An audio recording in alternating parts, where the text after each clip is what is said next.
Bonjour à tous, ici c'est Serge Kakilembe du www.jctune.com et bienvenue sur mon canal YouTube éducatif, le Trading Watch TV, qui est un canal qui se veut éducatif et informatif. Ok, donc aujourd'hui, comme tous les samedis, on fait le crypto rapport. Donc on va regarder toute l'actualité au sujet du Bitcoin et au niveau global et bien sûr au niveau des banquiers et des institutions pour voir un peu tout ce qui s'est passé. Donc moi, je vais vous rapporter ici tout ce qui est l'activité Bitcoin et bien sûr aussi aujourd'hui, on fait uniquement la revue de presse. Et ce qu'on va faire demain dimanche, on va faire le Bitcoin Trading Time. Donc on va regarder le trade, la perspective bien sûr au niveau de l'analyse technique et du price action sur le Bitcoin Cash et le Bitcoin Gold et bien sûr d'autres news au sujet du, comment dirais-je, des compagnies, des secteurs et des industries et qui gravitent autour du Bitcoin. Ok, donc je vous rappelle que ce que l'on fait ici, et ce que vous voyez durant toute la semaine au niveau des Bitcoin Trading Time et des Crypto Trading Time, ce n'est que 20% de ce qu'est réellement le trading. Il y a bien plus que ça. Ce que l'on voit, c'est le prix. Et le prix, c'est, on va dire, la partie émergente de l'iceberg. Mais il y a la partie submergée de l'iceberg. Et ça, c'est tout le reste. Donc, tout ce qui est fondamental et tout le niveau, enfin, tout ce qui est au niveau recherche, investigation. OK, donc là, on va commencer cela. Et je vous rappelle aussi que vous avez pas mal de choses qui ont été mises en place. Donc, un grand merci aussi à tous ceux qui supportent le canal, tous ceux qui commentent, qui m'envoient des messages et ceux qui sont venus déjà contracter les services, qui ont acheté le pack d'initiation à la finance, ainsi de suite. Donc là, on reviendra dessus en fin d'émission pour vous montrer exactement comment est-ce que vous pouvez l'acquérir. Et bien sûr, je vous rappelle aussi que j'ai le Global Crypto Research qui est déjà en train d'être fait. Là, j'ai déjà la partie numéro 1 qui est là, vous voyez, elle est déjà sur vidéo. C'est une vidéo qui fait exactement, je pense que c'est 2 heures et on a juste l'introduction et le Bitcoin. Donc, on a 14 cryptos à voir, puis tout ce qui est blockchain et tout ce qui englobe réellement la sphère crypto pour pour le dernier trimestre 2017 et la projection dans le premier trimestre 2018. Donc ça c'est un très très très gros rapport qui est déjà disponible. Donc vous pouvez déjà être là, venir et payer et l'acquérir. Et sans oublier aussi que vous avez bien sûr toujours le pack d'initiation à tout ce qui est trading et marché financier. Donc là, c'est pour moins de 50 euros. Comme je vous dis toujours, le trading existait avant les cryptos et maintenant, ben, il y a les cryptos. Donc là, c'est un truc en plus. Donc ici, vous allez apprendre vraiment la totalité du trading, marché financier et ainsi de suite. Ok. Donc là, vous l'avez là, surtout maintenant dans ces moments qui sont passés, vu que j'ai reçu beaucoup de messages et je vois qu'il y a d'énormes lacunes au sujet de l'éducation financière. Beaucoup de personnes n'ont pas compris ce qui est en train de se passer. Et là, si vous regardez les crypto trading time que je fais tous les jours, je vous parlais déjà de la correction que l'on a vue dans les dernières 48 heures. Donc là, c'est quelque chose que vous allez pouvoir anticiper et comprendre. Mais d'abord, vous devez être initié et donc avoir une éducation financière. Donc là, vous avez le pack par rapport à tout ça. Qu'est-ce que vous avez aussi? Vous avez aussi maintenant... Vous avez aussi les solutions de consulting one-on-one pour pouvoir être là, être initié et vous former avec moi directement. Et vous avez le Crypto Tech Portfolio. Donc là, c'est pour et en même temps avoir l'initiation financière et en même temps aussi avoir les consulting one-on-one et en même temps vous aider à gérer le risque dans vos portefeuilles et bien sûr à avancer dans votre trading. Donc là, le tout avec moi directement. Et bien sûr, le Global Crypto Research qui est ici, qui est déjà disponible. Le numéro 1 est en train de se faire, donc je vais faire ça durant le week-end. Donc là, ça va être un Global Crypto Research très très très grand. Donc ça, c'est tout le côté, on va dire, fondamental, le côté intelligence et tout le côté recherche. Donc on a tout ça qui est mis en place et on va voir nous comment est-ce qu'on va pouvoir se positionner dans le premier trimestre 2018. Ok, donc là vous l'avez et les crypto donc les crypto research individuels où vous avez le pack annuel ici pour ce prix là, donc pour moins de 12 euros chaque rapport et pour avoir les 4 rapports annuels, donc plus en bonus le rapport que je fais maintenant pour le Q4 2017. Là, vous allez avoir le tout pour moins de 40 euros. Il reviendra en fin d'émission. Et bien sûr aussi, vous avez toujours quoi? Ben, les packs de consulting, 1 heure, 2 heures et 5 heures. Ok, donc là maintenant on va commencer, on va directement aller nous au crypto rapport et on va commencer par regarder quoi exactement. Bon, on va regarder un peu le World Coin Index. Donc vous avez vu exactement ce qui s'est passé cette semaine-ci. Cette semaine-ci, on a vu en fin de semaine ce grand boom, donc ce grand, on va dire quoi, cette grande correction, ce pullback. Donc ça a commencé à partir des 20 000 dès que le Bitcoin avait atteint son sommet et puis après vous avez vu comment il a commencé à descendre fortement. Vous voyez que toutes les autres cryptos aussi ont fortement baissé et donc là c'est ce qui s'est passé. Hein. Donc là vous pouvez regarder que la tendance a été baissière partout et vous voyez qu'aujourd'hui ça s'est récupéré et c'est du vert comme vous pouvez le voir, du vert partout, donc du numéro 20 même sous ta liste, hein. Vous voyez que jusqu'en bas là, jusqu'au numéro 100, vous voyez que tout est dans le vert aujourd'hui. Et il y a 48 heures, tout était dans le rouge. Donc ça, c'est la volatilité qui est dans les cryptos et voilà ce qui se passe. Donc maintenant, on va regarder un peu le crypto maps. Donc on va enlever petit à petit des pages. On va regarder le crypto maps au niveau des... on va regarder la performance qu'il y a eu durant la semaine. Voilà, donc vous voyez qu'aujourd'hui, tout redevient dans le vert, mais à 48 heures, 24 heures, 48 heures, ce n'était pas le cas. On va regarder ce qui se passe au niveau hebdo pour voir exactement comment c'est avec le Bitcoin, une chute de 20%. Bitcoin Cash est en train de monter, donc ici on a la corrélation négative qui va, donc Bitcoin descend, Bitcoin Cash monte, donc moins 20 ici, plus 61% là. Ripple aussi est haussier, Ethereum haussier, mais vous voyez très légèrement en train de se récupérer. Dash super haussier. Quantum haussier ici, hein, plus de 75%, donc je crois que c'est les plus grosses hausses que l'on a. On a Quantum, une très grosse hausse. On a ADA ici, donc le Cardano, une très grosse hausse. Ripple ici, super hausse. Et ici, encore 73% pour Tron. Donc vous voyez qu'il y a beaucoup de choses côté haussière, mais en gros, la star des cryptos, le Bitcoin, boom, baissier. Market cap total, on est au-dessus des 500 milliards de dollars. À un moment donné, on avait pratiquement atteint les 600 milliards de dollars. Là, on est à 500 milliards de dollars et volume journalier 42 milliards de dollars. OK? Donc voilà. Maintenant, avant d'aller vous faire la revue de presse, il y a quelque chose de très important que j'aurais aimé partager avec vous, c'est ceci. Et ceci, c'est quoi? J'avais reçu j'espère qu'il n'a pas bougé cet article-là. Ici, j'avais reçu quoi? Voilà. Le mot le plus recherché cette année-ci dans Google, dire le mot financier le plus recherché cette année-ci, c'était Bitcoin, numéro 2, Bull, donc Bubble, et numéro 3, Tech. Donc ça, ce sont des choses très importantes. Donc Tech, c'est tout ce qui est technologie, vous comprenez par là, blockchain, fintech et tout ce qui va avec AI, donc intelligence artificielle. Ça, on va en revenir bien plus largement dans le rapport, donc je parle énormément de ça. Numéro 2, bulle. Qui dit bulle dit spéculation. Donc il y a énormément d'argent qui est en train de rentrer dans un actif et là maintenant, ça a perdu la raison, c'est complètement déréglé. Mais quoi, il y a, comment dirais-je, on peut capitaliser dans des bulles. Rappelez-vous Mike Novogratz, sur qui on va revenir, il y a une vidéo sur lui, on va la jouer, on va regarder exactement la vidéo pour voir ce qu'il dit lui-même au niveau des bulles et comment est-ce qu'on peut capitaliser dessus. Et donc là, c'est une chose très importante. Et bien sûr, la star des cryptos, le Bitcoin. Donc voilà. Donc là, ici, vous voyez que ça, ce sont des termes qui sont revenus énormément durant l'année. Et ça, il faut le savoir. Alors maintenant, on va commencer notre revue. On va d'abord regarder ce qui se passe au niveau global. Donc rappelez-vous, hein, tous ces articles, vous allez tout avoir dans la description de vidéo ici en bas, donc ne vous inquiétez pas. Moi, vu que j'ai déjà tout passé en revue, je vais juste dire quel est l'article, qu'est-ce qu'il contient, on en fait un commentaire et on passe au suivant, ok? Donc voilà, donc numéro 1, on va commencer par le côté global du Bitcoin et qu'est-ce que l'on voit ici? Un market update, donc on a vu que toutes les cryptos étaient à la baisse, donc en unisson. Donc qu'est-ce qui s'est passé dans les dernières 48 heures? Tout a commencé à baisser, donc vous avez bien vu que maintenant ça se récupère, mais lorsqu'on avait le Bitcoin à 20 000, on a vu que ensuite le Bitcoin a baissé pour aller vers les 10 000 et on a vu que tout a commencé à baisser directement. Donc vous l'avez vu ici, hein. Donc on voyait comment c'était super haut, donc 19 000 pratiquement les 20 000. On a eu des bas, on a atteint les 11 000 et les 12 000, ça dépend de l'exchange. Donc ça aussi il faut le savoir, ça dépend de l'exchange. Comment dirais-je, que vous êtes en train de, là où dans lequel vous êtes investi, avec lequel vous tradez, mais en moyenne, le Bitcoin était après à toucher les 11 000 dollars. Donc là, demain, on va regarder ça dans le crypto trading time du Bitcoin. Et vous voyez que maintenant, ça s'est récupéré. On est juste en dessous des 15 000. Donc vous voyez que ça descend fortement. Bitcoin Cash pareil. Donc voilà, ça, il faut le savoir. Donc ça, c'est cet article-là. Donc il y a que la baisse en unisson. Et bien sûr, maintenant, comme vous avez vu aujourd'hui, tout est dans le vert. Donc on continue. Ici, on va à CNBC et qu'est-ce qu'on dit? Le trading goes down at Coinbase. Qu'est-ce qui s'est passé avec la volatilité qu'on a eu le vendredi?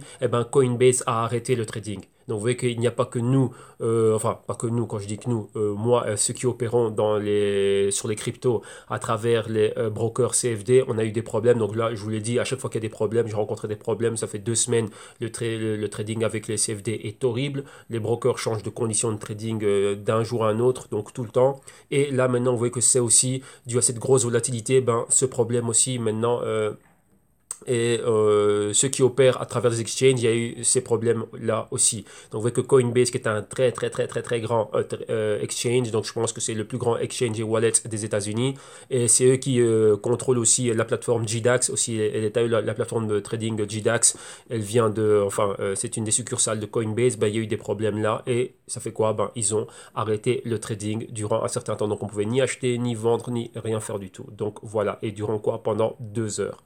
Ok, et ça, c'était pendant que les prix étaient en train de tomber. Donc, vous voyez que les serveurs, ils ont explosé. Et donc, ça, c'est pas au point. Maintenant, ici, il y a une vidéo. Et vous voyez que dès qu'il y a eu cette baisse, donc on en a parlé fortement ou partout, vous voyez que Bitcoin était tombé plus de 20%, 30%, même ça a même atteint les 40%. Et on reviendra sur pas mal d'articles parce qu'il y avait des traders qui parlaient déjà de cette baisse bien avant et on l'attendait, des grands investisseurs l'attendaient. Vous voyez que personne n'est dingue pour aller acheter le Bitcoin à 20 000, ils le veulent bien plus bas. Donc vous voyez que là, il a marqué les 20 000, il est tombé à 11 000, 12 000 ou 13 000, ça dépend de l'exchange. Vous voyez qu'il y a quand même un différentiel de 7 000, 9 000, donc ça fait quand même une baisse de près de 40%, 50% selon les exchanges. Donc là, c'est bien meilleur de rentrer à ces niveaux-là. Ok, donc voilà. Donc, vidéo suivante, qu'est-ce que l'on a ici? Là, j'en parlais hier rapidement, vu que on m'avait posé pas mal de questions au sujet de ce que on était en train de voir. Et je vous parlais de ce monsieur ici, Peter Schiff. Donc, pour ceux qui ont regardé la vidéo d'hier vendredi, ben, je vous disais ce qu'il disait. Et dans cette vidéo, ben voilà, c'est ce qu'il est en train de dire ici. Là, il parle réellement, il dit que la bulle du Bitcoin peut être explosée par la montée de l'or. Parce qu'il a bien fait la différence entre les deux, entre l'or et le Bitcoin. Rappelez-vous qu'il y a beaucoup de personnes qui parlent du Bitcoin comme étant l'or digital. Ben non, ce n'est pas le cas. Et comme il dit, cette bulle Bitcoin peut exploser quand on va voir l'or monter. Pourquoi? Parce que, allez, maintenant, à ce moment précis, il dit que la plupart des investisseurs, la plupart des personnes, donc des particuliers, non initiés, tout ce que vous voulez, qui sont en train d'investir dans le Bitcoin, comme ils disent, ils ne savent pas ce qu'ils sont en train de faire. Et d'un côté, je peux dire que oui, je suis en partie d'accord avec lui. Pourquoi? Les gens suivent le prix. Ils vont vers le prix du Bitcoin, ils disent ah tiens Bitcoin ci, Bitcoin ça. Et comme je l'ai dit dans le rapport, là je vous en touchais un mot ici, il y a des cryptos qui sont montés bien plus haut que le Bitcoin, qui ont eu des retours de 20 000%. Maintenant, Bitcoin c'était 2000% l'année avec cette baisse, donc on doit ajuster ça, donc on verra au 31 décembre comment ça va être, mais il y a des cryptos qui sont montés bien plus haut que ça. Le Bitcoin à un moment donné a été les 20 000, mais moi je peux vous dire qu'il y a des cryptos qui valent 500 000 dollars. Donc, qui sont qui ont bien plus de valeur, qui ont une autre utilité, mais c'est à un autre niveau, avec des retours bien meilleurs que le Bitcoin. Eh bien, vous allez voir ici dans les articles qu'on va regarder, il y a aussi il y a des compagnies qui ont un retour de 2000% en un mois, en une semaine, donc des choses bien au-delà du Bitcoin. Le Bitcoin est là juste pourquoi? Parce que c'est l'actif phare, donc c'est la star, c'est tout. Mais il y a des choses bien qui ont eu un bien meilleur rendement que le Bitcoin, mais qui sont passés complètement inaperçus. Ok, donc je vous dis, il y a des cryptos maintenant qui valent 500 000 dollars, 400 000, 300 000, 100 000 dollars, 50 000 dollars, j'en ai vu et je me suis dit, waouh, je ne le savais même pas. C'est des clients ici à Madrid qui me les ont montrés, vu qu'eux aussi ils sont en train de faire leurs recherches. Mais là j'en toucherai un mot dans les futurs Global Crypto Research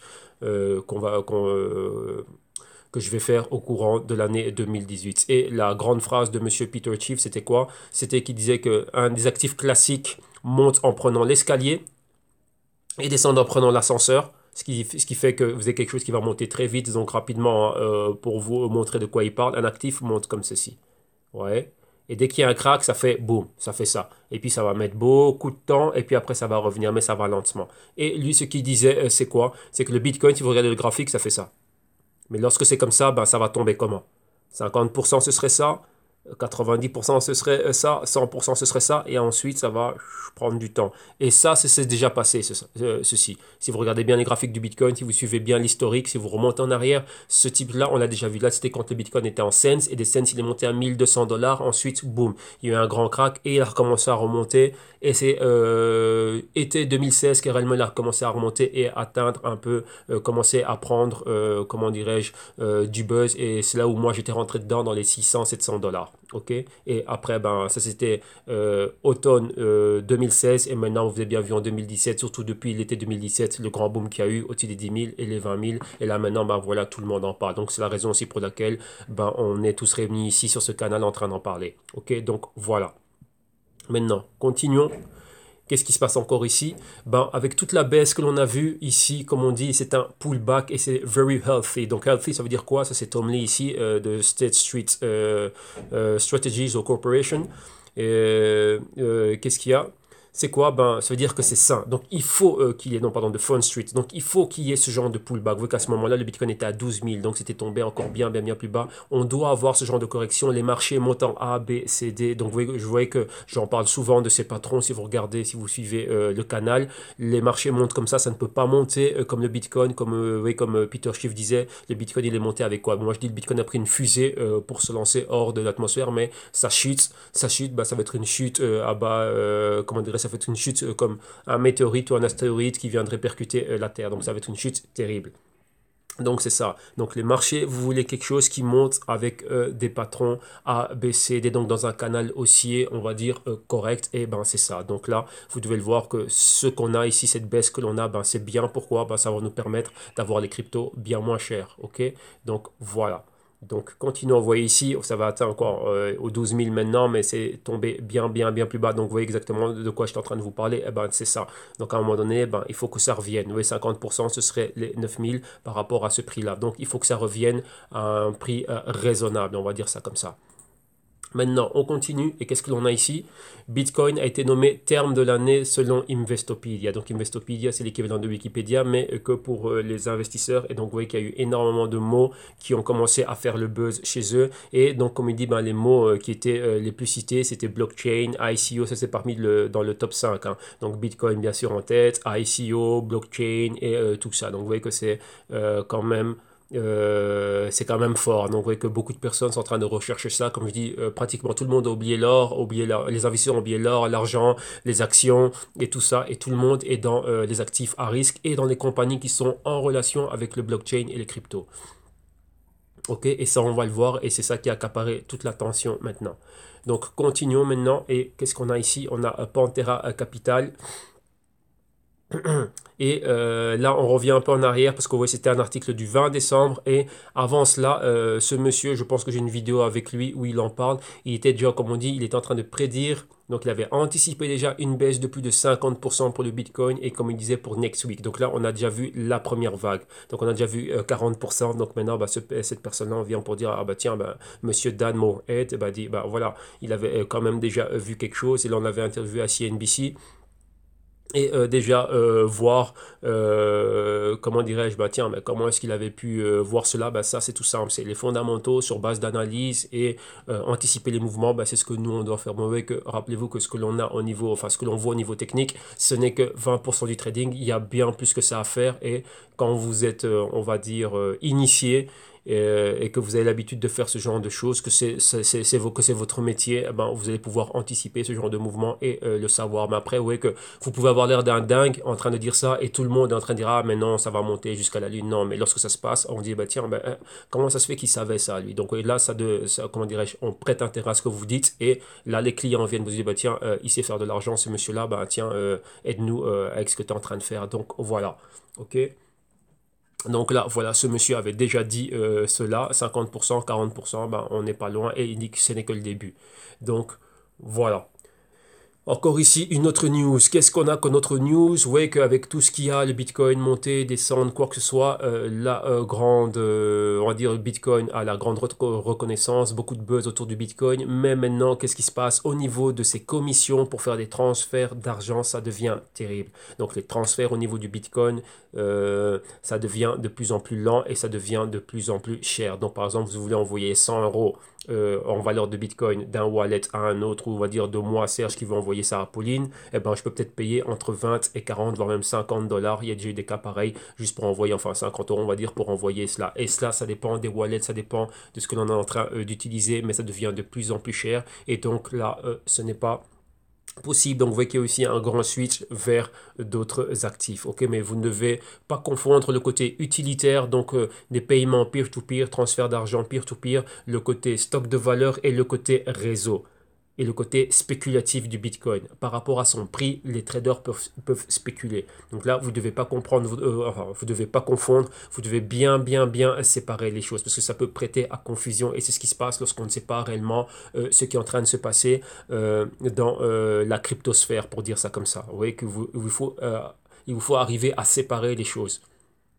Et là, lorsqu'on parle de ça, ici au niveau des fees, c'est au niveau de l'utilité. Donc voilà, c'était fait pour pouvoir transférer de l'argent d'un endroit, d'un point A à point B entre deux personnes, donc en peer-to-peer. Mais maintenant, c'était censé être rapide, instantané et peu coûteux. Mais maintenant, bah, c'est encore plus cher que faire un transfert bancaire. Donc là, il y a un hic. OK?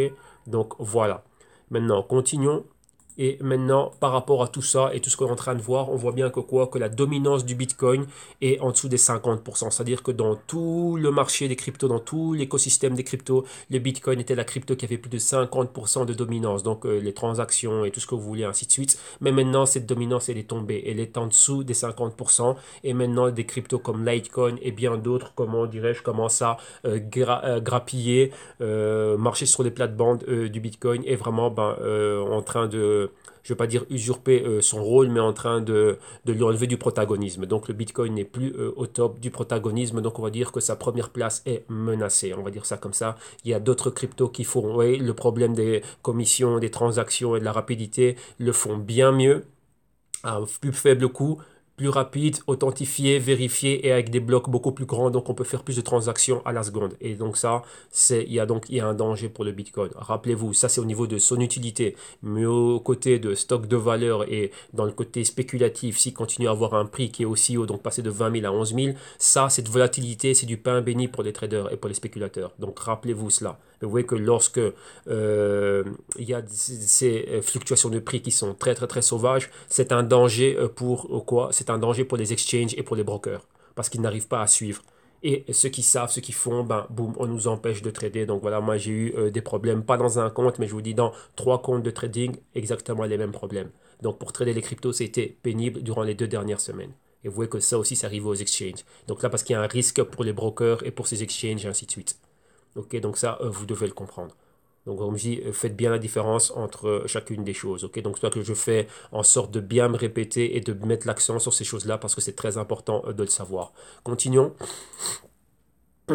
Maintenant, on parle un peu de tout ce terme Bitcoin. Donc, vous voyez que dans tout ce qui se passe au niveau du Bitcoin, les ICOs, levées de fonds, on va dire, voilà, on ne passe plus par les venture capitalistes, par les levées de fonds traditionnelles. Maintenant, on voit que le côté du marché comment dirais-je, levées de fonds avec les ICOs, bah, ça continue à monter, à monter, à monter. Et voilà, on est arrivé à des sommets. Donc, vous voyez que les sommes d'argent et qui continuent toujours à être levées, surtout dans cette année 2017. Hein, donc, vous voyez tous les exercices 2017 comment ça a été. Et vous voyez que ça a été en montant, en montant, en montant. Donc, tout ce qui était au niveau des ICOs, eh ben, ça continue réellement à monter, euh, comment dirais-je,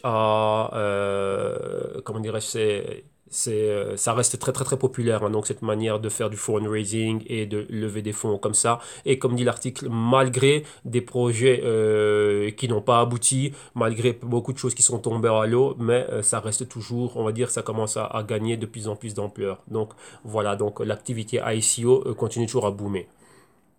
Maintenant, on va un peu plus loin et qu'est-ce qu'on a ici?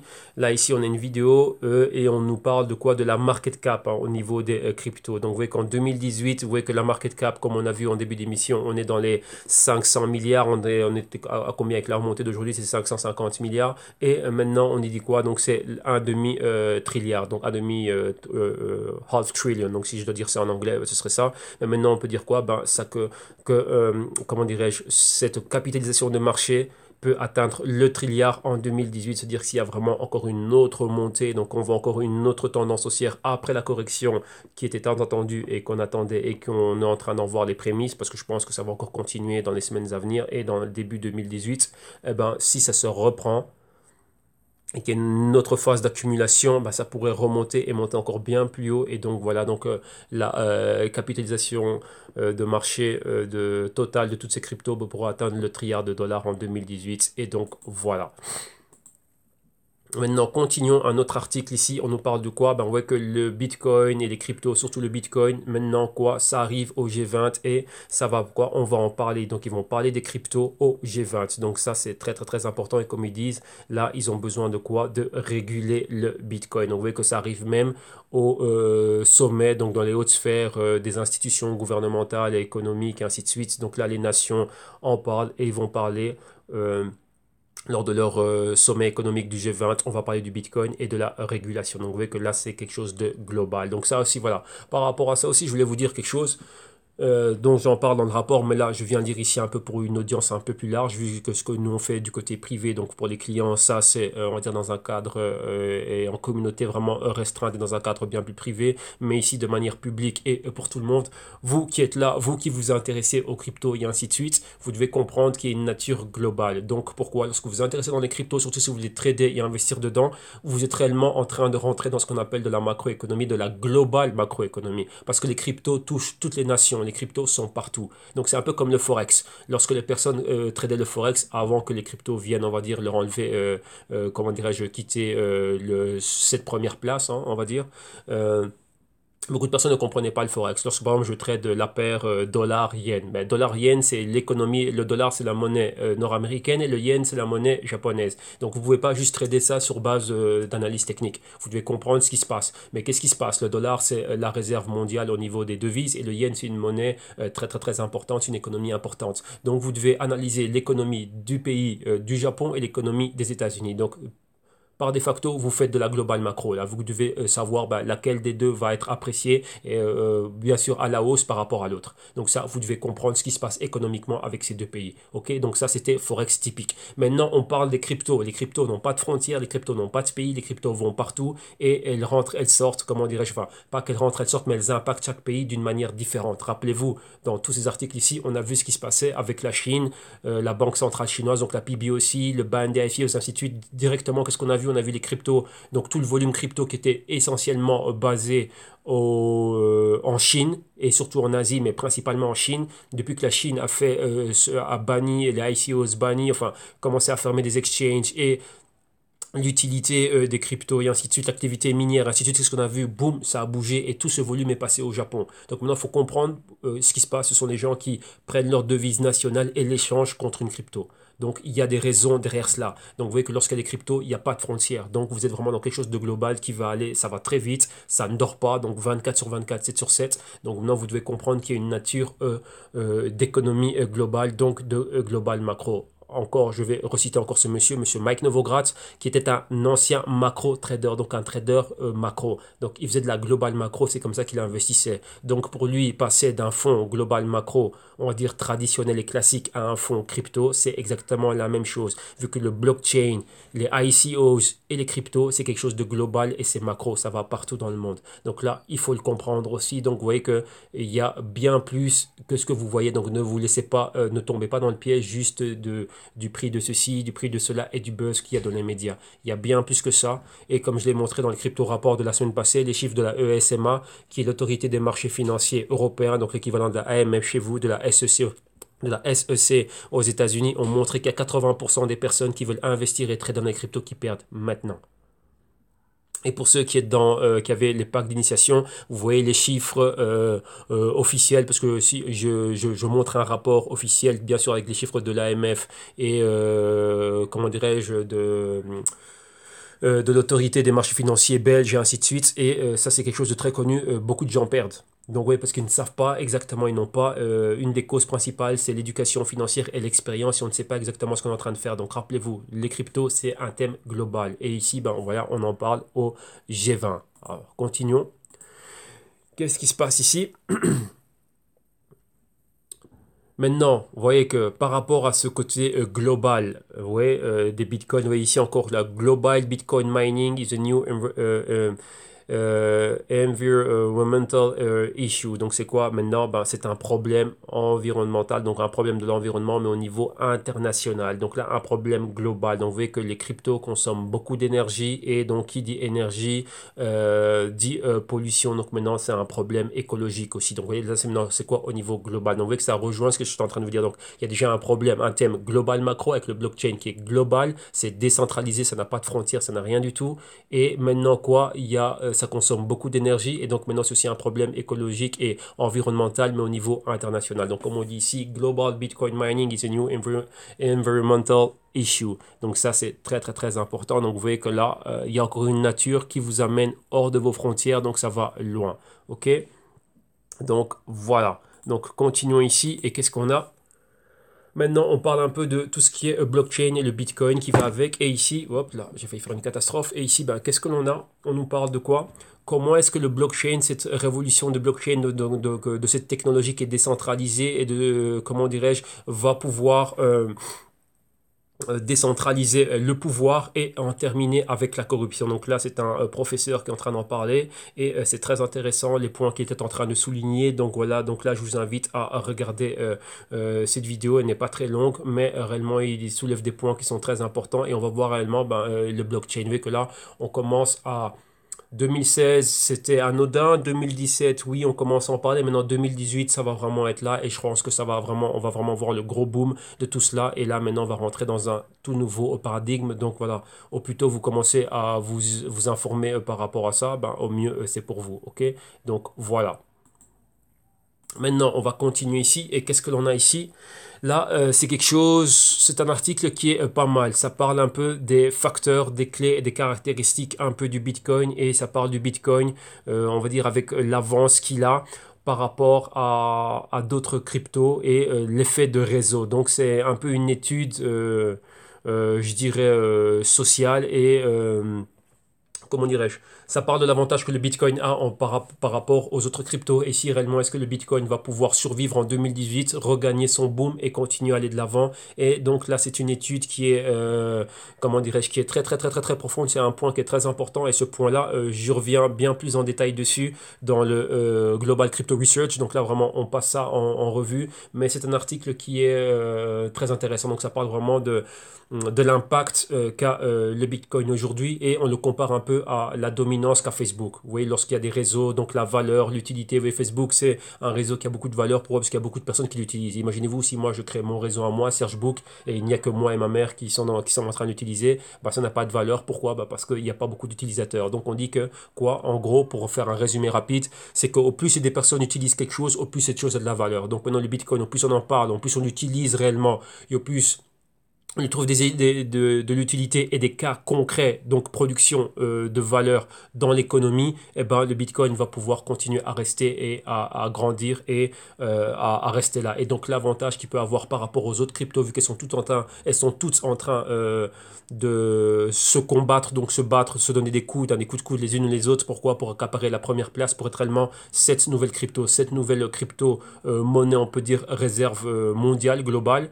Ben, c'est ça, donc c'est celle qui va réellement avoir, qui va remporter la palme, hein, qui va remporter la course, qui va être là. Et donc là, l'article parle de cela, mais comme je vous le dis, dans le Global Crypto Research, là, je vais bien plus en profondeur là-dedans. Donc voilà, donc là, l'article, vous l'aurez ici et vous allez pouvoir le lire et l'étudier à votre propre discrétion. Donc maintenant, continuons. Et là, bon, hein, quelque chose d'un peu plus relax. Ce fameux monsieur Dorian Nakamoto, qu'on a toujours dit qu'on prenait pour être, qu'on confondait toujours avec Satoshi Nakamoto. Donc si vous avez suivi ça, il y a toujours eu quelque chose de très marrant vu que tout le monde pensait que c'était lui. Mais on dit que ce monsieur, maintenant, ben, il serait probablement avec le prix du Bitcoin actuel, vu que il avait acquis des Bitcoins, il en a vendu, ben, il devrait être quand même un peu plus riche. Donc on estime un peu ce qu'il pourrait avoir au niveau du Bitcoin. Pourquoi? Ben, euh, parce que à cause de tous les problèmes qu'il a eu, il a été compensé et une des manières d'avoir compensé ce monsieur, vu qu'il avait le même nom, donc Nakamoto, et on l'a compensé en Bitcoin. Donc au total, il avait quand même une certaine bagatelle de Bitcoin et il les avait revendus à un moment donné. Donc on dit par rapport à tout ça, bah, ça a fait du bien à ce monsieur-là et il devrait avoir une petite fortune aujourd'hui. Donc on estime on voit il y a 4 jours, hein, c'était à 273 000 dollars américains. Donc voilà. Et maintenant, il y a une autre vidéo, maintenant parlons du véritable Satoshi Nakamoto, ce personnage mystérieux. Et on dit que maintenant, ce personnage mystérieux, avec tous les bitcoins qu'il a, vu qu'on sait bien que monsieur Satoshi Nakamoto a 1 million de bitcoins qui sont retirés du marché, donc qui sont en sa possession, donc stockés quelque part là, on va stocker quelque part avec lui. Et on dit que là, cette personne-là, vu que le bitcoin est monté de prix, surtout lorsque le bitcoin avait atteint les 20 000, et même maintenant, au prix auquel il est, eh ben, ce mystérieux monsieur Satoshi Nakamoto fait partie, comme on dit ici, hein, fait partie des personnes les plus riches du monde. Donc ici, ils en ont fait une vidéo et selon, juste en valeur de Bitcoin, par rapport à la valeur des bitcoins qu'il a, donc les 1 million de bitcoins, ben, on a calculé cela et donc ça fait quand même qu'il a beaucoup, beaucoup de milliards donc aujourd'hui grâce à tout ça. Donc voilà. Donc là, c'est quelque chose d'assez curieux. Donc entre les deux Nakamoto, ben, les deux ben, sont bien nantis, donc ils se sont bien enrichis tous les deux. L'un, on va dire de manière un peu plus douloureuse, et l'autre, l'autre Satoshi Nakamoto, super bien. Ok. Maintenant, on va rester un peu dans les personnages, on va dire, connus. Et il y a cet acteur, Stephen Baldwin, qui est apparu à la télévision et qui a commencé à parler du Bitcoin et qui a parlé des crypto-monnaies. Au début, je vais vous l'avouer, je me disais, bah tiens, cet acteur, il va parler de quoi? Non, mais il a été très, très, très intelligent. Et ce qu'il a dit, on l'a confronté à un spécialiste de Wall Street où il a joué son rôle d'acteur et de tout ce que vous voulez. Mais réellement, comme il a dit, ben, les cryptos ont énormément, énormément de potentiel et il a défendu ses points et ses thèses. Et réellement, bah, ça avait, comment dirais-je, ça avait du sens ce qu'il a dit. Donc vous voyez que le monsieur il est là en train d'en profiter. Mais bien sûr, au début ici, vous avez monsieur Jordan Bedford. Je reviendrai sur lui. Il y a une autre vidéo ici où il y a tout ce qu'il est en train de dire, mais vraiment, comment dirais-je, bien plus comment dirais-je, centré sur ce qu'il est en train de dire. Là, c'est juste en introduction de la vidéo. Et après viendra monsieur Stephen Baldwin, qu'on a confronté à un expert de Wall Street. Et donc voilà, les deux vont pouvoir parler. Donc voilà, ça commence ici. Comme vous voyez, il a un t-shirt Dash et il adore Dash. Il a bien dit, il n'a pas de Bitcoin, mais il a du Dash et d'autres cryptos. Et donc là, vous allez voir exactement, il va défendre pas mal de choses. Et franchement, chapeau pour ce qu'il a dit. Il a la bonne attitude et la bonne approche par rapport aux cryptos. Donc voilà. Donc maintenant, continuons. Qu'est-ce que l'on a encore? Là, on a fini avec lui. Et maintenant aussi, pour terminer avec une bonne note, c'est que maintenant, il y a une loterie qui a été faite en Bitcoin. Et la loterie, ben, le prix de la loterie, c'est quoi? C'est 1000 Bitcoins. Donc voilà, c'est la première loterie qui a été faite au monde. Et je crois que c'était où exactement? Ouais, Lotoland, je ne sais plus exactement dans quelle ville c'était, donc là je vais vous laisser l'article. Donc voilà, donc là moi ça m'a fait bien rire quand j'ai vu ça. J'ai dit bah tiens, une loterie Bitcoin qui est faite, et ben voilà, donc il fallait quand même s'y attendre que ça allait arriver. Ben on a une loterie en crypto. Donc voilà. Maintenant, continuons. Et ici, on a une vidéo.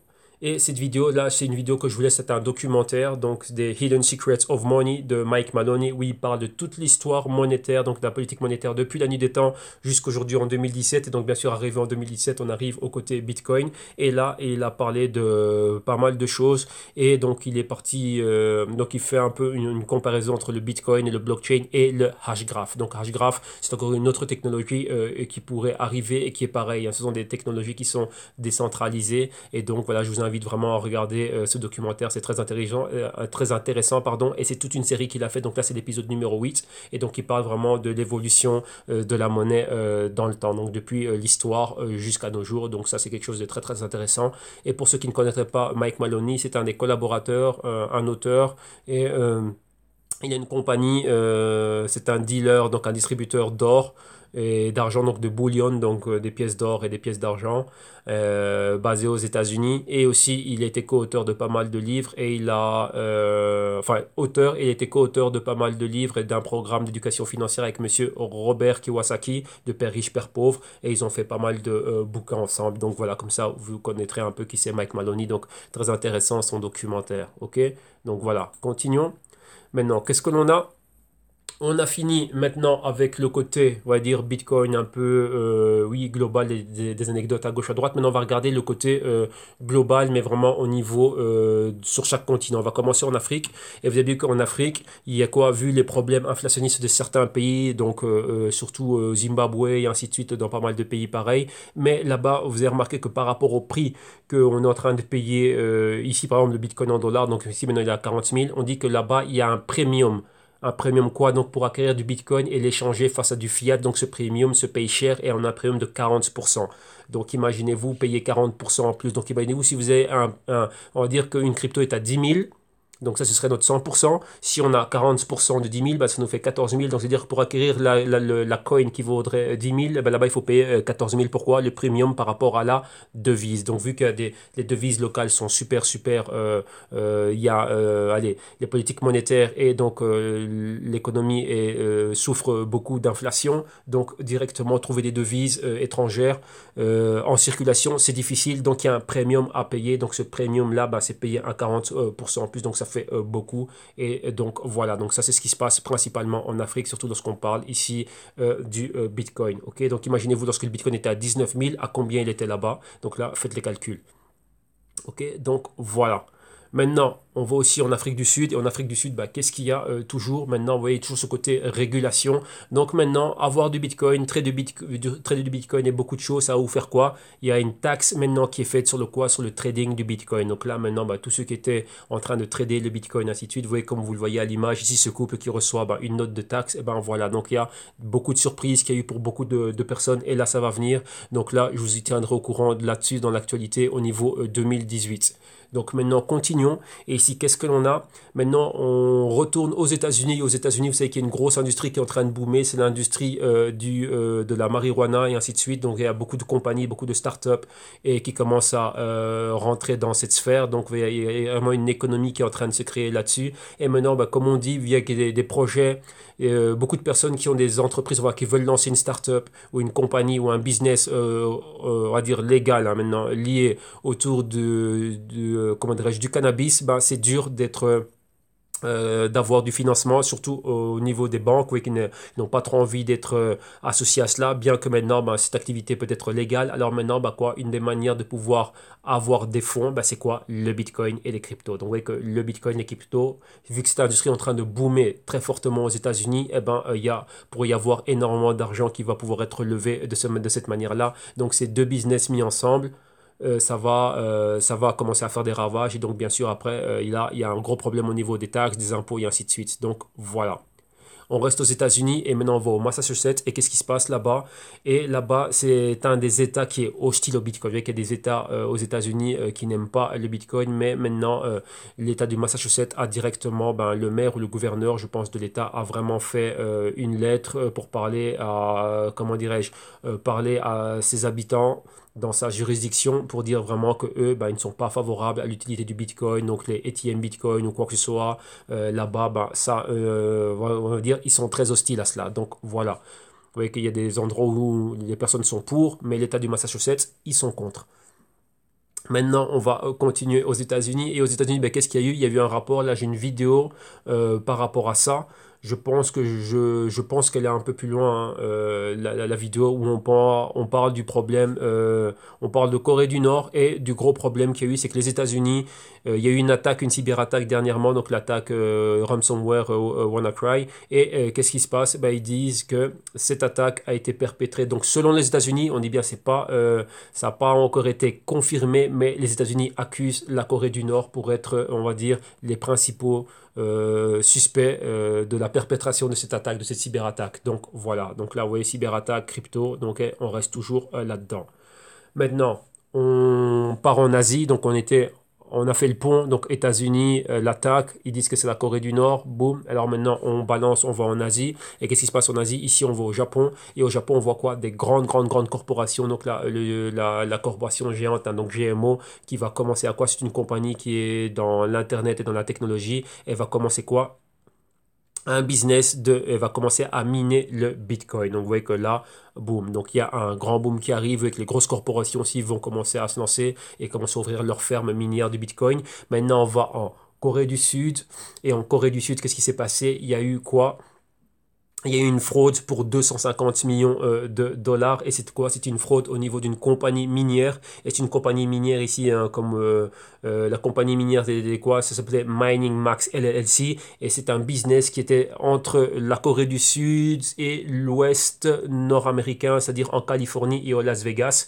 Et là, ben, il y a des acteurs, donc des entrepreneurs sud-coréens qui auraient monté pas mal de business. Donc une agence de consulting, une agence minière et encore une agence de consulting ou quelque chose pareil entre les deux pays, donc entre les États-Unis et la Corée du Sud. Et apparemment, ils auraient, comment dirais-je, bah, leur activité est une activité douteuse. Il y a eu beaucoup de fonds qui ont été levés et il y a 250 millions qui sont partis. Donc vous voyez que là, ce business-ci, dans les cryptos, il y a beaucoup de choses bien, mais vous voyez qu'il y a toujours des mauvais acteurs qui viennent en profiter. Mais bon, il n'y a encore pas trop de news, donc là, c'est pas confirmé. Il y a eu un dépôt de plainte, donc on a déposé plainte contre ces personnes-là, mais maintenant, voilà, il en faut encore plus. Donc là, vous voyez exactement bah, tout le côté crypto et toutes les fraudes qu'il y a quand il y a des personnes qui ne savent pas exactement ce qui est en train de se parler. Et maintenant, quoi, on va rester dans le côté hack. Et donc, il y a eu quoi? 17% des réserves de Bitcoin ont été volées à un exchange. Et l'exchange s'appelait Ubit. Et après ce hack qu'ils ont subi, eh ben, l'exchange ne peut plus se maintenir à flot. Donc, quoi? Banqueroute. Donc, vous voyez qu'on va la fraude et banqueroute, vol de Bitcoin. Vous voyez, il y a toujours ce côté exchange, hacking, les portefeuilles et tout ce qui est en train de se passer. Donc énormément d'activités de fraude. Donc là aussi, on va en revenir dans le Global Crypto Research. On va parler de ça. Donc là, ici, je l'ai déjà cité, l'indice, l'ETF Hack, qui reprend toutes les compagnies qui offrent des services de cybersécurité. Et donc cet indice est un indice qui peut servir d'indicateur. Donc comme vous l'avez vu, au plus il y a du buzz, au plus le blockchain monte, au plus les cryptos sont en train de monter, cet indice aussi est en train de monter. Donc ça veut dire au plus les cryptos vont continuer à faire du buzz, il y aura toujours des problèmes de cybersécurité et apparemment on n'a pas encore trouvé la parade. Les hackers sévissent toujours et donc ça c'est un gros problème. Maintenant ici on continue et qu'est-ce que l'on a? On va aller, vous voyez qu'encore le hack ici qu'il y a eu, donc là c'est la vidéo en relation avec le hack qu'il y a eu à Ubit et donc vous voyez que cet exchange est tombé, donc là c'est arrivé même à la télévision, donc CNN, Money qui en parle, donc ça c'est quelque chose de réel, donc ici la journaliste a fait un rapport, donc voilà, comme ça vous avez la vidéo qui explique cela directement. Maintenant on reste en Asie et on retourne en Corée du Nord et vous voyez que maintenant le hack de Ubit, donc cet exchange sud-coréen donc, qui a vu ses réserves de Bitcoin volées, donc 17% de ses réserves de Bitcoin volées, on dit que qu'est-ce qu'il y a qui est suspect, c'est le régime de Kim Jong-un qui serait derrière. Donc ils accusent les hackers nord-coréens. Donc oui, c'est pas la première fois. Donc si vous suivez bien, ça fait quelques semaines déjà qu'il y a beaucoup de problèmes de hack. Et vous avez vu que le ransomware et le WannaCry aux États-Unis, c'est carrément la Maison Blanche qui accuse directement le régime de Kim Jong-un et qui dit que ce sont les hackers nord-coréens qui ont fait ça. Pourquoi? Vu qu'il y a beaucoup d'embargo sur la Corée du Nord. Donc une des manières, un article que j'avais partagé avec vous il y a au moins un mois, disait qu'une des manières alternatives de pouvoir continuer à financer le régime de Kim Jong-un, c'était quoi? Ben, c'était la cyberattaque. Et cyberattaque quoi? Ben, les cryptos. Ouais, donc voilà. Donc là, ça reste là. Donc vous voyez qu'on en parle pas mal et c'est aussi arrivé aux grands médias. Donc là, l'affaire est toujours à suivre. Donc il nous faut bien sûr bien plus d'informations là-dessus. Et ici, on va en Corée du Sud. Donc c'est l'autre Corée. Et là, mais qu'est-ce qu'il y a maintenant? Ben, comme vous voyez ici, les exchanges maintenant vont devoir avoir bien plus, on va leur demander des licences et on va commencer à être un peu plus sévère avec les exchanges. Donc ça ne va pas être aussi facile que ça a été avant. Donc vous voyez qu'il y a une grande activité, il y a énormément de volume au niveau du trading, surtout du Bitcoin qui vient de Corée du Sud. Mais maintenant on va demander bien plus de licences, donc c'est-à-dire maintenant pouvoir venir ouvrir un nouvel exchange. Donc là, les procédures vont être un peu plus corsées qu'avant. Donc voilà, ça c'est ça en gros. Donc vous voyez ce qui se passe en Corée du Sud et on va toujours rester en Corée du Sud. Et vous voyez que maintenant qu'est-ce qui se passe? Là on en reviendra demain lors du Bitcoin Trading Time. On a vu une grosse montée du Bitcoin Cash et cette montée du Bitcoin Cash c'est quoi depuis son lancement et son acceptation dans les principaux exchanges. Donc Coinbase aussi aux États-Unis a commencé à le lancer et donc là je pense que vous le savez déjà qu'il y a eu un gros problème avec Coinbase. On les a accusés d'insider trading, de dire qu'il y avait des personnes enfin des personnes au sein de la compagnie et leurs amis et leurs familles qui avaient déjà commencé à prendre des positions dans le Bitcoin Cash vu qu'ils savaient et qu'ils ont les informations avant le lancement du trading sur le Bitcoin Cash, on va dire pour le grand public à travers Coinbase. Donc il y a des gros problèmes par rapport à ça. Et maintenant, en retournant en Corée du Sud, on voit que le Bitcoin Cash commence à avoir bien plus de volume, 2 fois plus que le volume du Bitcoin. On voit que bien plus tradé. Donc on voit que cette forte baisse dans le Bitcoin, directement il y a une hausse dans le Bitcoin Cash. Donc rappelez-vous, je vous parle souvent de la corrélation négative entre les deux. Si le Bitcoin baisse, le Bitcoin Cash monte. Et ici, vous voyez que principalement dû au volume qui vient de Corée du Sud, ça on le voit. Donc ça explique cette corrélation. Donc Bitcoin Cash c'est un buy et Bitcoin c'est un sell. Donc lorsque vous voyez ces sell-off, comme on a vu en début d'émission, la baisse du Bitcoin et la montée du Bitcoin Cash, ben, vous comprenez cette corrélation négative. Et je le dis et je le rappelle, par moment cette corrélation est effective. Donc on va dire par moment ça fonctionne bien, mais par d'autres moments ça ne fonctionne pas. Donc là il faut bien être parfait dans son timing et bien comprendre ce qu'il y a. Ok, donc c'est pas toujours ce trade n'est pas toujours effectif à 100%, c'est par période. Et là il y a des catalyseurs qui sont derrière et il faut bien comprendre. Et ici vous avez un des exemples de ce catalyseur, c'est quoi? C'est l'entrée maintenant. Donc vu que les Sud-Coréens, donc il y a beaucoup de volume pour les cryptos. Rappelez-vous, la majorité des volumes que vous voyez, les mouvements que vous voyez dans les marchés financiers, enfin dans les marchés des cryptos, ce n'est que c'est concentré dans un seul endroit et c'est concentré en Asie. Principalement, ça vient de là. Ok, Japon, Corée du Sud, premièrement, Singapour, Hong Kong et tout ça, ça vient de là. Les États-Unis et l'Europe est loin derrière. Et les États-Unis, Coinbase, oui, mais les États-Unis, c'est le dollar. Donc c'est la monnaie qui est importante, pas l'endroit d'où vient le volume, c'est la monnaie. Donc beaucoup de yens qui rentrent dans les cryptos, beaucoup de won qui rentrent dans les cryptos et beaucoup de dollars. Mais le dollar, rappelez-vous ici, là je vais faire une pause par rapport à ça. Le dollar, ce n'est pas dit que lorsque vous entendez dollar, il faut l'associer aux États-Unis. Non, rappelez-vous qu'il y a des investisseurs et des traders et des spéculateurs qui sont basés dans d'autres pays qui, eux, comme tout investisseur, doit avoir du dollar avec lui. Donc peuvent avoir quoi? Donc c'est une monnaie avec laquelle on peut se financer, avec laquelle on peut faire du business de manière internationale. C'est la World Reserve Currency. Et maintenant, qu'est-ce que ça veut dire? C'est-à-dire qu'un Japonais peut avoir un compte ouvert en dollars. Un institutionnel japonais peut avoir un compte ouvert à Wall Street et opérer à Coinbase avec du dollar. Donc rappelez-vous, n'associez pas dollar avec États-Unis. C'est les monnaies ici qui sont importantes. L'activité, on sait qu'elle est asiatique, mais en Asie, les traders et les spéculateurs à grand capital, donc des institutionnels et des investisseurs, comment dirais-je, accrédités, peuvent opérer avec du dollar. Donc, lorsque vous voyez volume dollar, n'associez pas ça avec Amérique. OK?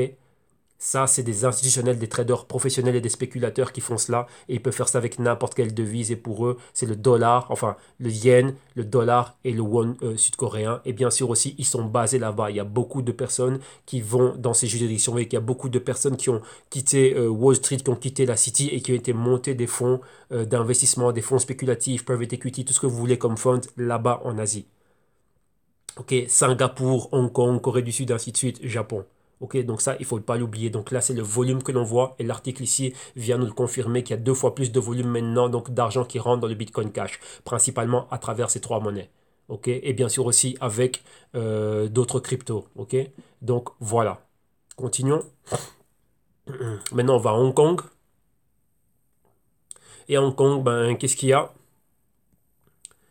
Et maintenant, vous voyez ici, donc voilà, pour continuer avec ça, vous voyez que les investisseurs à Hong Kong, qu'est-ce qu'ils font? Ils rushent, donc ils se précipitent pour entrer dans le marché du Bitcoin. Donc vous voyez, comme on avait vu cette montée aussi du Bitcoin avant que le Bitcoin atteigne les 20 000, donc ça c'était il y a une semaine.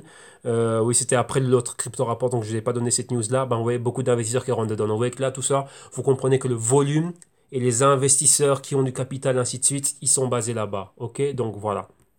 Maintenant, on va à Singapour. Et la Banque centrale de Singapour, ben, qu'est-ce qu'elle fait? Et donc là, elle dit quoi? Donc faites attention. Donc elle a émis un warning. Donc elle n'a pas interdit les personnes d'opérer. Donc ça, c'est la MAS. Donc oui, c'est l'autorité des marchés financiers et la Banque centrale de Singapour qui disent aux investisseurs, faites attention au trading sur les cryptos et aux risques qui vont avec. Ok?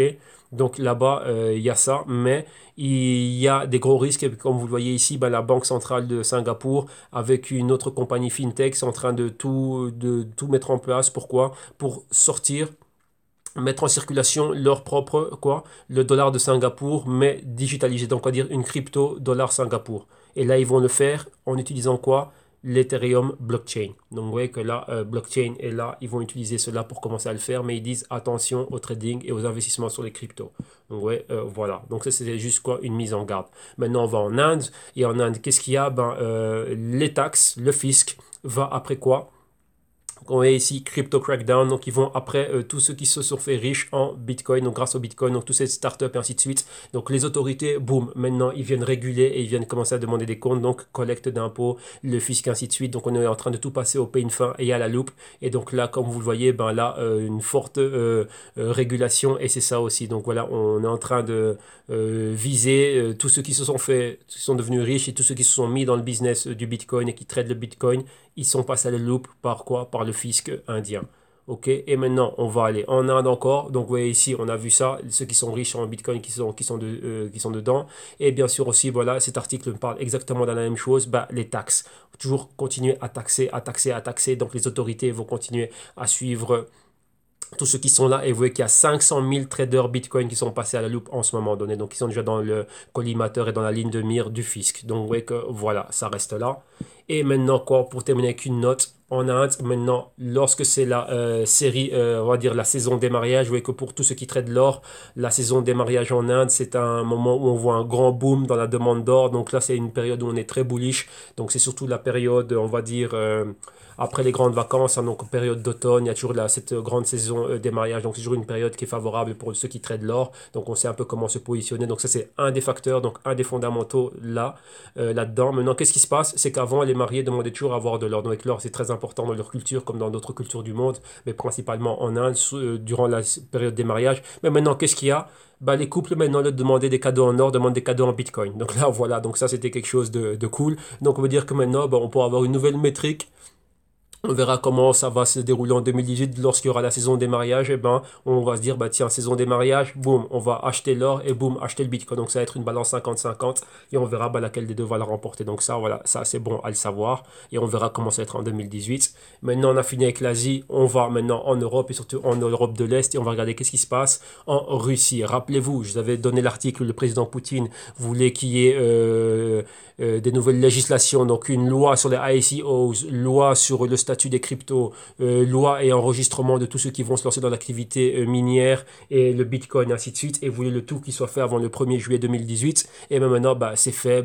La Russie a déjà révélé son plan sur le Bitcoin, sur les ICO, de la régulation et ainsi de suite, et ça va arriver avant la fin de l'année. Donc, vous voyez qu'ils se sont vraiment pressés de faire le tout. Et donc là, c'est arrivé. Pourquoi? Rappelez-vous, beaucoup de personnes veulent quitter leur pays, principalement en Europe, et qui veulent lancer une activité minière de Bitcoin, ICOs et ainsi de suite. Vous avez vu que la Russie avait reçu beaucoup d'applications d'étrangers voulant venir en Russie et établir leur business là-bas. Donc, ils devaient se presser pour faire cela parce que c'est un business qu'ils ne peuvent pas laisser passer. Et donc, voilà. Donc là, vous voyez que ils ont été très, très, très, très vite. Et voilà. Et là, ça arrive. Maintenant, on continue. Et là, c'est quoi? C'est l'Estonie. Donc, l'Estonie a lancé un plan de e-residency. Qu'est-ce que ça veut dire? Pour éviter de l'immigration massive, ils ont permis aux personnes de commencer à venir et investir, devenir des e-résidents. Mais, comment dire? C'est-à-dire que moi, si je suis en Espagne, je peux être un résident estonien sans pour autant bouger de l'Espagne, juste en achetant un token. Donc, il y aura un lancement de token. Donc, c'est leur monnaie. Enfin, ils expliquent ça dans l'article. Ils vont lancer une monnaie, donc un jeton digital à travers lequel on peut investir, et une fois qu'on a investi dans ce jeton, dans cette token, on peut devenir un e-résident estonien, et cette token va nous donner accès à quoi? À des services, par exemple des services décentralisés, comme quoi ouvrir un compte en banque et pouvoir investir là-bas, pouvoir payer pour des services et faire pas mal de trucs, et aussi avoir un business, ouvrir un business en Estonie, donc avoir mon business qui est enregistré, avoir une licence là-bas pour pouvoir opérer, donc incorporer mon business là-bas en Estonie, mais le tout à travers d'un réseau décentralisé, donc à travers le blockchain. Et par exemple, je peux être, moi ici en Espagne, et je suis un e-résident là-bas, et je peux avoir mon business là-bas, tout ouvert là-bas, tout fait là-bas, à partir de cela. Donc voilà, donc ça c'est un plan qu'ils ont lancé, et ils vont commencer déjà à faire une ICO par rapport à ça, et c'est un plan qui va super bien. Et pour donner un peu une connotation, une note un peu politique, sans trop entrer dedans, lorsque vous voyez que moi je suis ici en Espagne, lorsqu'il y avait des problèmes avec la Catalogne, que la Catalogne allait bouger, dirigeants catalans, surtout celui qui est à Bruxelles maintenant, Monsieur Puigdemont, eh ben, il était en contact avec des personnes d'Estonie. Pourquoi? Parce qu'il disait, bah, si la Catalogne enfin, se sépare de l'Espagne, la manière dont il voulait commencer à gérer le pays, bah, c'était comme un peu ce que l'Estonie est en train de faire. Donc faire un peu ce programme, on va dire mettre le pays sur le blockchain, on va dire ça comme ça, d'avoir une nature décentralisée pour permettre au pays de toujours pouvoir opérer avec de l'euro. Donc au niveau commercial, bah, comment faire? Bah, à travers un type de système comme ça. Donc ouais, qu'il avait eu le blueprint, on va dire le plan architectural d'une société créée à partir du blockchain, une société décentralisée, et ça c'était un des buts qu'ils avaient. Donc voilà, comme ça vous en savez un peu plus que c'est possible à faire aujourd'hui d'avoir une société décentralisée aussi. Donc ça c'est quelque chose de très fort. Donc ouais, que juste les applications blockchain, elles n'ont pas fini de nous étonner. Ok, donc voilà. Maintenant, on a fini le côté global. Maintenant, on va aller au côté institutionnel et on va commencer fortement avec Goldman Sachs. Donc, rappelez-vous que Goldman Sachs, ça faisait un bout de temps que je vous disais, je vous ai montré des vidéos du CEO Lloyd Blankfein qui il disait il était ni chaud ni froid du Bitcoin, mais il restait ouvert. Et là, c'est officiel, ils ont lancé leur trading desk à Goldman Sachs. Donc, ils ont un trading desk qui va trader toutes les crypto-monnaies. Et donc, voilà, donc il va avoir toute une équipe d'analystes, de rechercheurs et de traders pour trader les cryptos. Donc là, c'est officiel. Et donc, voilà, donc encore plus de volume. Et comme vous pouvez le voir là maintenant, donc ça, c'est un journaliste qui est allé à Goldman Sachs et qui vient ramener la news. Il a parlé avec toutes les personnes là-bas. Et donc là, dans la vidéo, il est en train d'expliquer tout ce que Goldman Sachs va faire, comment va être son plan. Et le trading desk, il est là, il est fait. Et ça va commencer maintenant en 2018. Donc, ouais, que, comme je vous le disais, il faut regarder le timing. CBOE qui lance leur contrat futur, donc pour permettre de faire des shorts et de couvrir les positions. CME qui le lance, vous allez voir qu'il y a plein d'ETF et dans d'autres endroits dans le monde aussi, donc en Europe c'est déjà fait, et on va avoir les contrats futurs aussi au Nasdaq, contrats futurs au Japon, donc la bourse Nikkei, ainsi de suite. Ils vont commencer à avoir des futurs du blockchain, des futurs du Bitcoin qui sont listés, et maintenant, boum, Goldman Sachs qui rentre dedans. Donc voilà, comme je vous disais, et ça fait un bout de temps que je vous le dis, que les grands players vont commencer à arriver, et donc là vous allez voir d'autres choses. Donc là, juste les mouvements que vous avez vus ces dernières 48 heures, eh ben c'est ça, c'est le premier, ça c'est les premiers effets de ces secousses sismiques, de cette volatilité qui va rentrer terriblement due au CBOE et au CME. Donc là maintenant, on va voir d'autres types de mouvements, d'autres acteurs importants qui vont rentrer. Rappelez-vous qu'eux, ils viennent avec des milliards, voire même des trilliards de dollars si vous les regroupez tous ensemble. Donc ça fait beaucoup de puissance et c'est ça qui va faire bouger les marchés. C'est pas nous en achetant un bitcoin, deux bitcoins, trois bitcoins ou un millième de bitcoin qui allons faire bouger les marchés. Non, ceux qui font bouger les marchés, c'est eux. Donc là maintenant on a vu que le volume asiatique. Maintenant on va avoir un volume global. Ok, donc voilà. Donc là, c'est fait. Goldman Sachs officiellement se lance dans le trading des cryptos. Et quand on dit crypto, ce n'est pas que les bitcoins. Les bitcoins est une des cryptos, donc ils vont être dans tout. Ok, là maintenant on reste toujours dans tout ce qui est banquier. Maintenant c'est un quoi? C'est le CEO de la compagnie blockchain et qui parle un peu de monsieur Jimmy Dimon. Et là il est en train de parler un peu. Donc il y a eu une interview où il parle un peu de ce qu'il est en train de faire lui au niveau de leur activité, donc de la compagnie blockchain, parce qu'il y a une compagnie aussi qui s'appelle le blockchain, et d'un autre côté aussi de ce qu'avait dit ici, comme vous voyez à l'écran, monsieur Jimmy Dimon qui parlait un peu du Bitcoin. On voit que les propos assez durs qu'il avait eu par rapport au Bitcoin, assez durs non, mais il dit il faut regarder. Vous voyez que ici on en met une vidéo de 3 minutes, mais moi j'ai la playlist où il est en train, l'interview entière, c'était un panel de discussion avec des investisseurs, il était avec le CEO de BlackRock et le CEO de Morgan Stanley, où il était en train de parler de l'utilité du blockchain et de pas mal d'autres choses, donc du risque, du business, enfin, de leur activité, ainsi de suite. Et il y a juste eu ces quelques phrases, ces quelques questions qu'on lui a posées. Donc c'est quand même, ça a été sorti hors contexte. Rappelez-vous que toutes ces émissions, elles ont besoin de buzz, donc pour qu'on en regarde. Et là, ben voilà, monsieur Jimmy Dimon, vu sa position, ce qu'il dit, ben, ça a quand même beaucoup d'importance. Et donc je trouve, enfin même pas que je trouve, après avoir regardé l'entièreté, donc l'heure entière que ça a duré, je vois qu'il y a beaucoup de personnes qui ont, comment dirais-je, qui ont sorti ces propos hors contexte. Voilà, donc c'est juste ça. Et donc là, voilà, donc là, il faut regarder cette vidéo et voir un peu ce qu'il est en train d'en parler. Et là, maintenant, vous voyez qu'on remet toujours ça, vu que monsieur Jimmy Dimon n'a rien dit pratiquement depuis là, mais on vient toujours en train de remettre ça sur la table. Donc, ouais, c'est ça aussi. Donc, on a besoin qu'il y ait des personnes qui viennent regarder des vidéos. S'il n'y a rien de croustillant, ben, personne ne sera là. Maintenant, on reste aux États-Unis. Et maintenant, on va s'intéresser à Ron Paul, qui était un ancien du gouvernement et ainsi de suite. Et maintenant, qu'est-ce qu'il dit? il parle de la politique monétaire nord-américaine et globale aussi. La Banque centrale, avec son programme de QE, donc de quantitative easing, donc d'injection de capital, et c'est un programme, on injecte du capital, mais on est en train de soutenir les bourses. Donc en injectant du capital, on rachète les bons d'État. Et ce qui fait que quoi? Ben, en rachetant les bons d'État, on rachète les bons d'État aux institutions qui ont ces bons d'État. La Fed les garde dans sa balance sheet, donc dans son livre comptable. Mais le liquide qu'il a, le liquide, ce sont les banques qui les ont. Et qui dit banque, dit les investisseurs. Donc, comme il dit, avec cet argent gratuit qui est injecté dans le système et qui ne reste qu'au niveau des institutions, donc qui ne reste qu'au niveau de Wall Street, qu'est-ce que ceux de Wall Street font avec tout cet argent? On l'investit. Et ils investissent dans quoi? Dans tout ce qui est actif à risque. D'un côté, le stock market, donc vous voyez tous les marchés qui sont dans les hauts maxi, dans les hauts max historiques. Et d'un autre côté, quoi? Ben, la montée des cryptos. Et là, ce qu'il dit, et rappelez-vous, ce qu'il dit, il faut le mettre en relation avec ce que dit M. Mike Novogratz, qui dit qu'il y a beaucoup d'argent institutionnel qui est en train d'attendre de rentrer dans les cryptos. Et principalement, une des causes, c'est le QI et les types d'intérêts qui sont super bas. Donc, de l'argent gratis pour ceux de Wall Street. Et Wall Street, c'est pas seulement New York, c'est tout ce qu'il y a à travers le monde. Rappelez-vous, le monde financier a ses tentacules partout. Il y a des traders, des investisseurs partout. Ce sont des multinationales et des traders. Donc, un investisseur accrédité peut investir partout dans le monde et il peut avoir accès à ce type d'argent de la Fed et des banques qui sont dans le réseau de la Fed. Donc là, cette montée qu'on voit dans les cryptos, c'est pour voir c'est qu'il y a des investisseurs qui ont accès à de l'argent gratos et à de l'effet de levier gratos. Donc en gros, voilà ce que lui il souligne. Et donc ça, c'est un point essentiel et c'est un point vrai. Donc ça, c'est déjà dans des choses un peu plus fondamentales. OK? Donc maintenant, on va au ICE.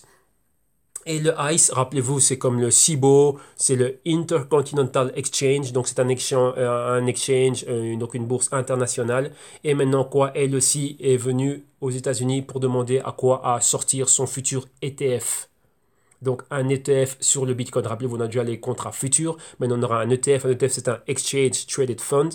Donc une note comme le GBTC que je suis souvent. Donc là, revenez demain dimanche lors du crypto trading. Et là maintenant, le ICE a demandé dans l'ancien. Donc le ICE principalement pour que vous compreniez pourquoi sur le Bitcoin, il faut comprendre c'est quoi le ICE. Donc ICE, ça veut dire, donc ICE, ça veut dire Intercontinental Exchange. Tout simplement, c'est quoi? C'était fondé en 2000, c'est basé en Atlanta, Géorgie. Et maintenant quoi? C'est un exchange électronique. 100% électronique, donc comme le Nasdaq. Et maintenant, qu'est-ce qu'ils font eux? C'est pour permettre le trading sur quoi? Tout ce qui est énergie, les commodités énergétiques, donc pétrole, tout ce genre de choses là. OK?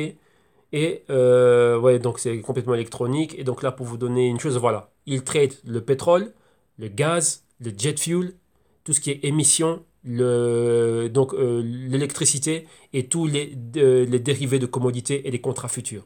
Vous voyez, ça c'est ce qu'ils traitent. Donc vous voyez ici que si, pourquoi ils veulent lancer un contrat, vous voyez bien que c'est un exchange qui ne traite que les commodités, donc tout ce qui est énergétique, parce que le Bitcoin a à voir avec l'énergie. Donc vous voyez que là, il y a un trade à faire. OK? Donc là, c'est ce que je vous dis toujours, il y a beaucoup de choses. Le Bitcoin est exposé à beaucoup de choses. Donc là, j'en avais déjà parlé dans une des vidéos. J'en avais parlé aussi avec pas mal d'utilisateurs et d'abonnés ici au canal. Je dis que le Bitcoin et les cryptos ont à voir avec l'énergie. Et donc là, vous voyez de plus en plus des exchanges qui sortent. Ils font la relation et le rapport entre ça. Donc je vais montrer plein de vidéos aussi où on parle de ça. Donc vous voyez qu'il y a un rapport avec le pétrole. Rappelez-vous, pour miner un Bitcoin, il faut 20 barils de pétrole. Donc ça demande beaucoup d'énergie. Les transactions de Bitcoin utilisent beaucoup d'énergie. L'activité minière de Bitcoin utilise beaucoup d'énergie. Donc ça, c'est énormément d'énergie. Rappelez-vous, on a vu, c'est quoi? Au G20, on va parler de ce problème-là. Et il y a un gros problème de pollution, donc un problème environnemental au niveau global avec l'activité des cryptos. Donc ce n'est que logique de voir ce type d'ETF ici pour des couvertures, ainsi de suite. OK? Et là, pour vous qui êtes ici avec moi au Trading Wall Street, dans le Global Crypto Research, on en parle et on va toucher réellement cela. On va voir cela en détail et voir les trades qu'on va avoir pour 2018. OK? Donc voilà. Maintenant, continuons dans la dernière ligne droite. On va terminer maintenant avec tout ce qui est institutionnel. On a quoi au CBOE? Donc le CBOE aussi a lancé son contrat futur et maintenant lui aussi vient pour un ETF et il a déjà 6 fillings. C'est-à-dire quoi? Il a déposé, on va dire, 6 papiers, 6 applications pour lancer son propre ETF. Maintenant, on reste au New York Stock Exchange et aussi là, vous voyez quoi? Au New York Stock Exchange, donc c'est quoi? C'est donc le owner, donc le propriétaire du New York Stock Exchange, lui aussi est venu déposer des applications. Pourquoi? Pour 2 Bitcoin ETF. Pour 2 Bitcoin ETF, pour 2 ETF de Bitcoin. Vous voyez que là, vous voyez que ça continue avec maintenant. Tout ça, ça s'enchaîne. Donc la première entrée, c'était ça. Et donc vous voyez que maintenant, tout ça, il faut le mettre en relation. QI, taux d'intérêt très bas. Le QI qui est là. Goldman Sachs qui rentre, les contrats futurs qui sont là. Donc, vous voyez qu'ils ont tous les outils nécessaires pour leur permettre d'opérer à souhait et comme ils veulent dans ce marché. Et là, maintenant, vous voyez la vidéo qu'on avait vue au départ, où il y avait l'acteur Stephen Baldwin qui parlait. Et maintenant, là, c'est la complète sur Jordan Belfort, où il est en train d'expliquer réellement tout ce qui se passe au niveau du Bitcoin et du blockchain, ainsi de suite. Donc là, voilà, vous avez la vidéo aussi. Très intéressant ce qu'il dit. Comme toujours, rappelez-vous, lui, il a fait des grands coups, de grandes fraudes. Donc, écoutez, un fraudeur. Il n'y a qu'un voleur qui peut attraper un voleur, comme on dit, mais lui c'est un grand fraudeur, donc un fraudeur va sentir la fraude à des kilomètres. Ok, donc voilà, donc très intéressant ce qu'il dit.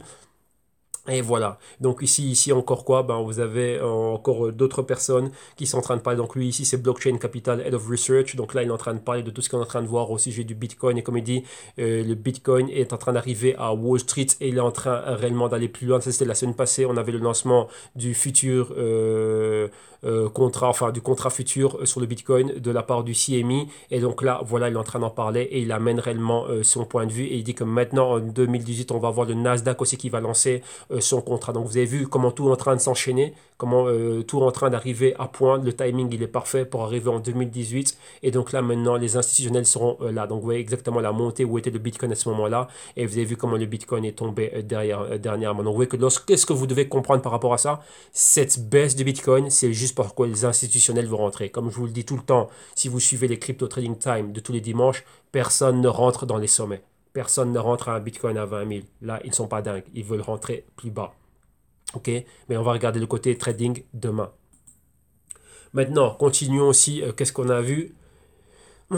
Et là, ici, la volatilité du Bitcoin, c'est quelque chose de très, très, très important. Et là, ici, on a encore d'autres experts et d'autres personnes qui viennent t'en parler. Et là, maintenant, c'est quoi? Cette volatilité, c'est aussi une des raisons pour lesquelles il y a eu tous ces contrats futurs qui ont été lancés. Pourquoi? Ben, pour essayer, entre parenthèses, de réduire cette volatilité, mais pas tout de suite. On le verra plus loin. Et comme je dis, ça, c'est ce qui s'est passé. Pour voir ce qui va se passer avec le Bitcoin, il faut regarder ce qui s'est passé lorsqu'il y a eu des contrats futurs qui ont été lancés sur l'or et sur l'argent et ainsi de suite. Et vous voyez que ça peut réduire fortement la volatilité comme dans d'autres actifs. Donc là, il faut voir dans d'autres actifs de manière historique ce qui s'est passé avec les contrats futurs, les ETF, ainsi de suite, pour comprendre ce qui peut se passer maintenant dans le Bitcoin. Ok? Donc là, on verra le tout se développer au courant 2018. Donc maintenant, on continue et on va à l'autorité des marchés financiers nord-américains, donc la SEC. Et là, c'est un ancien commissionnaire de la SEC qui parle de la régulation du Bitcoin. Donc là, c'est très, très, très important. Et donc là, maintenant, vous voyez, il amène vraiment, comment dirais-je, il vient nous amener ses lumières au sujet de ce qu'il faudrait faire selon lui au sujet du Bitcoin et comment est-ce qu'on doit le réguler. Continuons maintenant, on vient maintenant côté banquier en Europe, on a la banque Swissquote qui elle maintenant, qu'est-ce qu'elle fait? Elle vient de rajouter 4 coins alternatives à sa plateforme de trading. Et donc là, Swissquote, vous voyez qu'elle est en partenariat avec Bitstamp, c'est-à-dire que les prix qu'elle va offrir à ses clients seront des prix qui vont lui venir directement de Bitstamp. Et donc, elle a dit qu'elle va rajouter des cryptos. Donc, attendez, hein, donc les cryptos vont pouvoir être tradés face à l'euro et face au dollar. Et maintenant, les clients vont pouvoir opérer avec Ethereum, Bitcoin Cash et Litecoin et Ripple. Donc, vous voyez que principalement, on a cela. Et Swissquote a aussi une plateforme CFD. Donc, on va dire avec des dérivés. Donc, vous voyez qu'ici en Europe, on les a déjà. Et donc, voilà. Maintenant, continuons. Et maintenant, qu'est-ce qu'il y a? Il y a un investisseur milliardaire ici que vous avez ici à l'écran. Et maintenant, ce monsieur, qu'est-ce qu'il a fait? Il a un fonds. Donc c'est MVP One Fund et il a mis la moitié donc il a fait une money allocation, donc la moitié des fonds qu'il a dans son fonds vont être mises dans le Bitcoin pour trader, pour opérer. Donc voilà exactement ce qu'il va faire. Donc là, comme on dit, c'est la plus grande, the biggest asset allocation. Donc c'est la plus grande partie de son fonds qui va être mis dedans. Donc vous voyez que là, de son fonds, donc on dit qu'il y avait déjà la plus grande avance, c'était qu'il avait mis 20% dans AOL, il avait mis aussi une grosse partie dans Dell et aussi 10% dans Fannie Mae. Et maintenant, ben voilà, 50% maintenant qui vont être mis. Quand on dit mis, vous devez savoir, hein, c'est pas mis spécialement pour investir, aller à long terme ou ainsi de suite. Ici, c'est un fonds. Un fonds peut trader. Donc, ils peuvent investir une partie dans le Bitcoin, mais maintenant, vous voyez ils ont beaucoup de choses pour investir dans le Bitcoin. Ils peuvent acheter du Bitcoin directement, ils peuvent shorter le Bitcoin avec le CBOE, ils peuvent shorter le Bitcoin avec le CME, et maintenant, il va y avoir de plus en plus d'ETF. Donc, ils peuvent faire beaucoup de choses. Donc, vous devez comprendre, lorsqu'il y a une asset allocation, ça ne veut pas spécialement dire, ah oui, on va mettre tout l'argent dans le Bitcoin et on va investir et on va regarder que ça va remonter. Donc, là, rappelez-vous que maintenant, ils n'investissent pas s'ils ne savent pas comment se couvrir. Donc, s'ils ne peuvent pas prendre des shorts. Là, maintenant, ils peuvent prendre des shorts. Donc là, ça va être vraiment beaucoup. OK? Donc voilà, donc vous voyez que maintenant de plus en plus de personnes qui rentrent et là comme vous avez vu, là c'est un milliardaire et son fonds a des milliards et donc vous voyez comme je vous le disais, ils viennent avec beaucoup d'argent. Donc c'est eux qui vont faire bouger les marchés et non ceux qui tradent un Bitcoin 0,0000 Bitcoin, non. Ce sont ce genre de personnes qui vont faire bouger le Bitcoin. Alors maintenant on va au Japon et ici on a le ministre des Finances au Japon qui dit que pour lui le Bitcoin n'est pas une monnaie, comment dirais-je, n'a pas le statut d'une monnaie, donc c'est pas une monnaie qui est crédible. Donc rappelez-vous, le Japon est favorable au Bitcoin, mais il ne voit pas ça comme une currency, donc c'est-à-dire comme une devise, mais plutôt comme un asset, un actif spéculatif ou ce que vous voulez. Mais donc voilà, donc pour lui, ça ne va pas encore remplacer la monnaie fiat, mais il y a une certaine utilité à cela. Ok, donc continuons maintenant, on reste dans les banques centrales. On avait déjà vu ici ce que la Banque centrale de Singapour pensait. Donc là, voilà que je l'ai mis et dans le côté global et dans le côté banque centrale. Donc cet article-là, on en a déjà fait. Maintenant, on va où? On va à la banque danoise et la banque danoise, elle dit à tout le monde, c'est quoi? Stay away from dangerous Bitcoin. Donc, c'est-à-dire quoi? Pour eux, c'est dangereux. Donc, ils disent à tout le monde, donc la banque centrale a émis un communiqué pour dire aux investisseurs, restez loin, éloignez-vous de cela, c'est dangereux, c'est volatile, ce n'est pas pour eux. Rappelez-vous que la plupart des personnes, lorsqu'ils veulent des investissements, ils veulent quelque chose à du long terme. Le Bitcoin, c'est parfait pour les traders et non pour les investisseurs. Ok, donc Warren Buffett, non. Mais trader, oui. Spéculateur, oui. Pourquoi? Parce que j'achète 10 000, je revends à 20 000, ciao. Ah, c'est à 20 000, je vends à 20 000, je rachète à 13 000, ciao. Ouais, et là, on peut faire ça tout le temps, tout le temps, tout le temps. Ouais, donc vous devez bien comprendre cela. Donc pour vous qui êtes ici, qui êtes dans le Trading Wall Street, qui avez les packs d'initiation, vous comprenez ça, vous le comprenez très bien.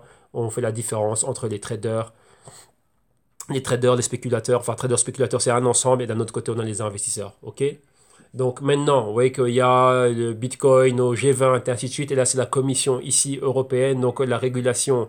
Donc c'est l'Union européenne, hein, donc c'est le chef de la régulation financière qui dit que quoi? Eh ben, le Bitcoin, ils sont très très très attentifs à ce qui se passe au sujet de Bitcoin. Et donc voilà, donc pour eux, il y a beaucoup de risques pour les investisseurs et pour tous ceux qui viennent, donc on va dire pour le petit consommateur, donc le petit investisseur particulier, est dû à quoi? À la volatilité du prix. Donc ça, c'est terrible. Et comme on dit, il y a quoi? Un risque de perdre tout son investissement au complet. Et rappelez-vous qu'ici en Europe, on est en train de parler de 80%. Pourquoi? Parce qu'il dit qu'il y a de la manipulation dans le marché et beaucoup de choses qui arrivent. Donc c'est ça. Donc il y a des risques. Et donc là, ils viennent émettre un holà par rapport à ça.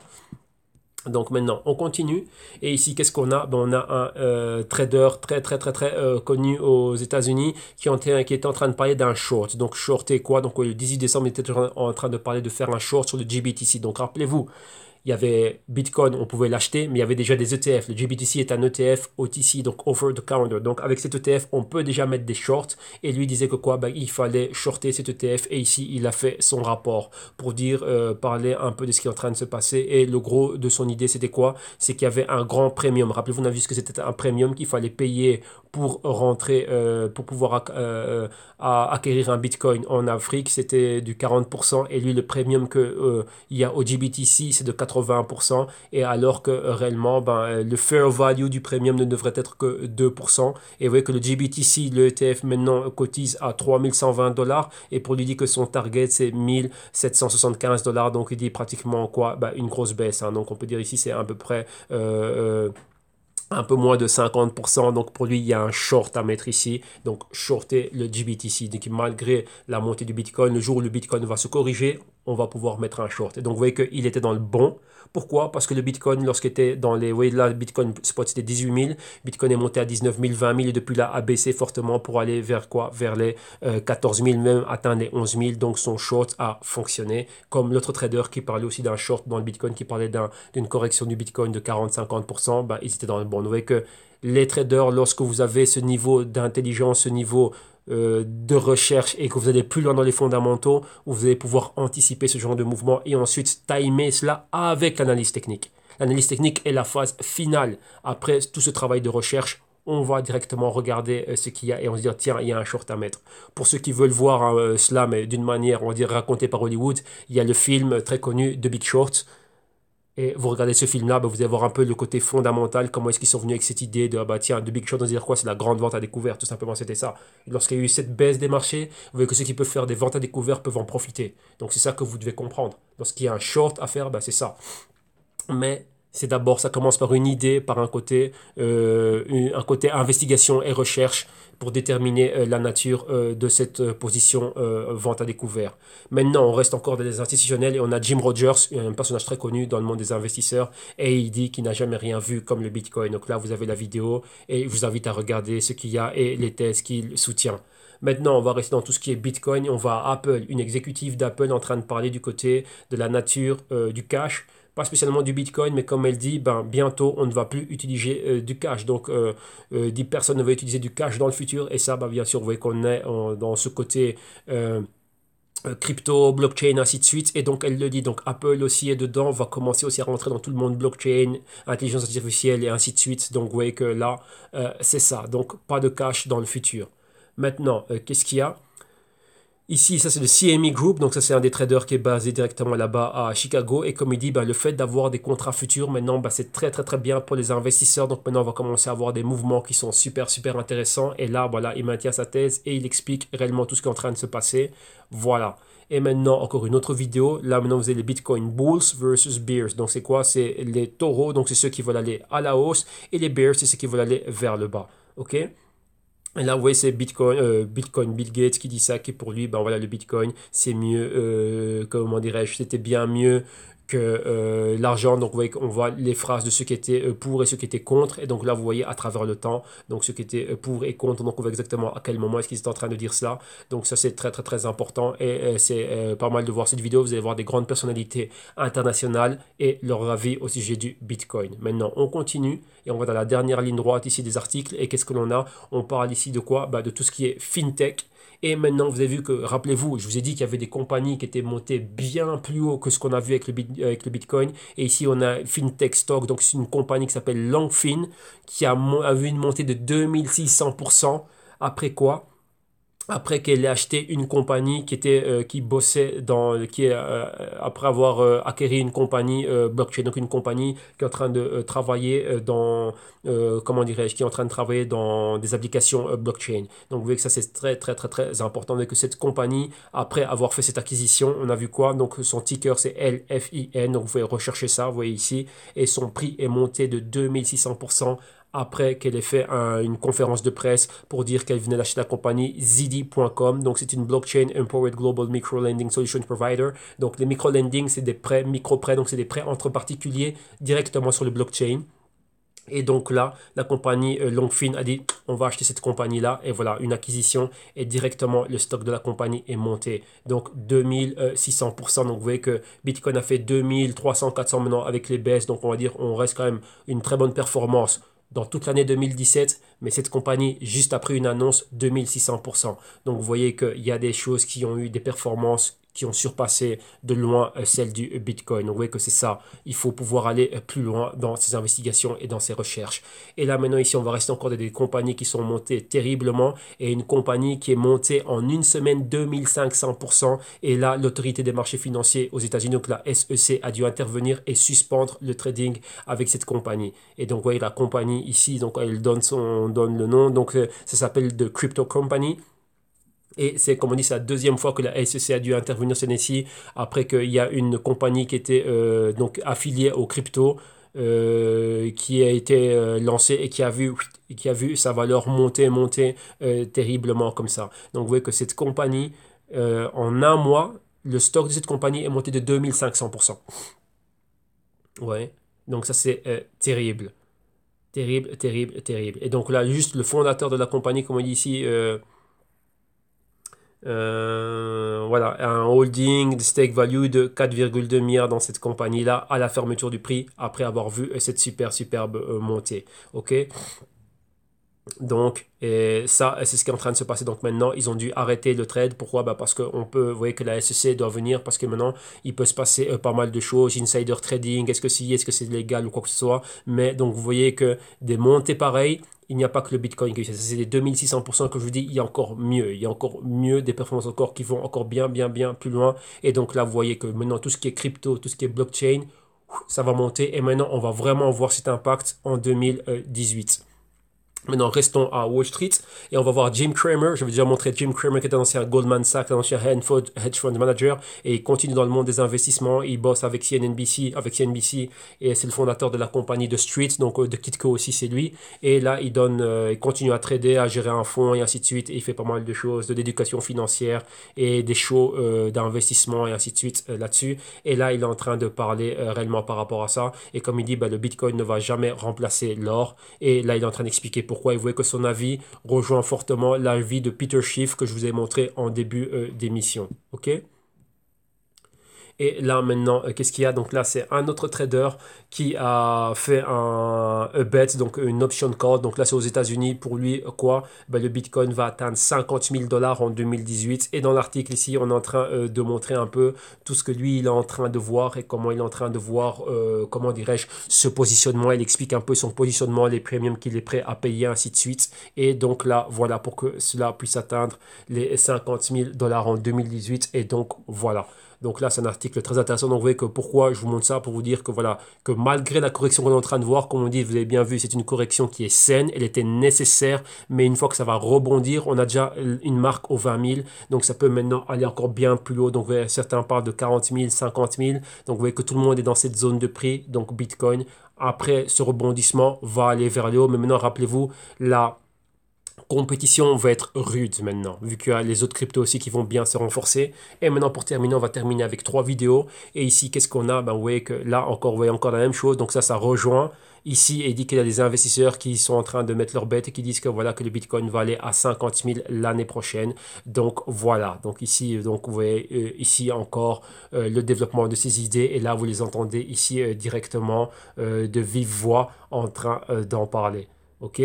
Donc, vous voyez qu'il y a même plus là. Maintenant, je me rends compte qu'il y a Tai Lopez ici qui est en train de faire quoi? The case for 1 million Bitcoin by 2024. Donc, voilà. Donc, ici, là, 1 million de dollars par Bitcoin pour 2024. Donc, vous voyez, encore plus fort ici. Donc, voilà. Donc, vous voyez qu'il y a pas mal de personnes. Donc, vous voyez, si vous voyez la vidéo ici, je vous la laisse durant un certain temps. Vous regardez ce qu'il y a. Vous allez regarder le canal de Tai Lopez et allez voir exactement ce qu'ils en pensent. Et vous allez voir ce qui se passe. OK? Donc, voilà. Et après, qu'est-ce qu'on a? Les Bitcoin Exchange ici. Et là maintenant, Overstock, voilà, je vous avais montré l'article un peu plus tôt. Overstock maintenant qui va créer son propre exchange et va créer sa propre application directement. Donc overstock.com, on en parle dans le Global Crypto Research. Donc c'est quoi overstock.com?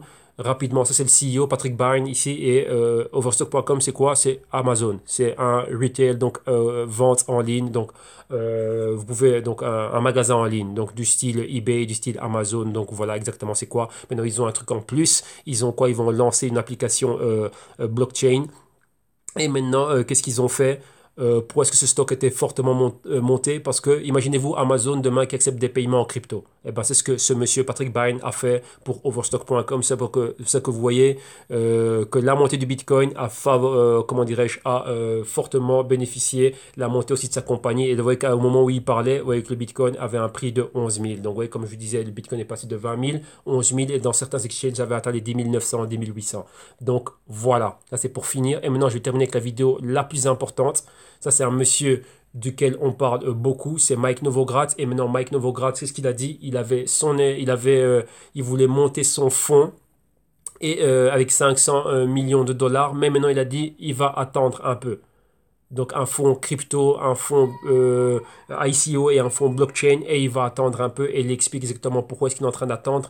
Et dans cette vidéo, il a concédé une interview à un journaliste de Bloomberg. Il est en train de parler de comment est-ce qu'il avait vendu des bitcoins dans le temps, de ce qu'il avait en portefeuille, ainsi de suite, et le pourquoi il est en train d'attendre.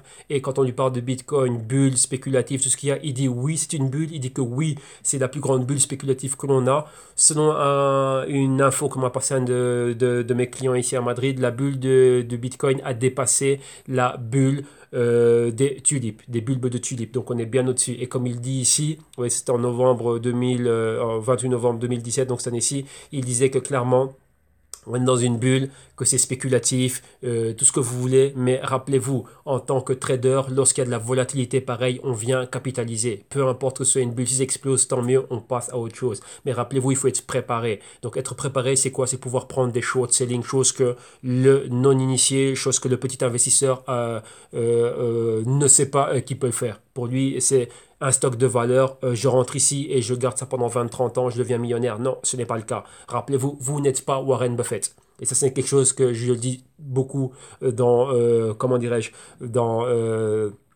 les vidéos d'initiation. Warren Buffett est un insider qui a son argent qui est assuré. Donc Warren Buffett, vous voyez qu'en 2008, sa compagnie est listée au S&P 500, tout ce que vous voulez.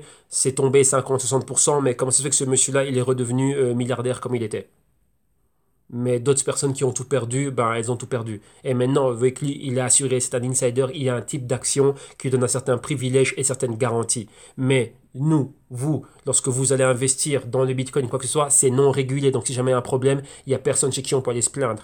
Donc rappelez-vous qu'en 2008, l'argent des personnes était dans des actifs régulés, dans des exchanges, ainsi de suite. Mais tous ces trilliards ont disparu.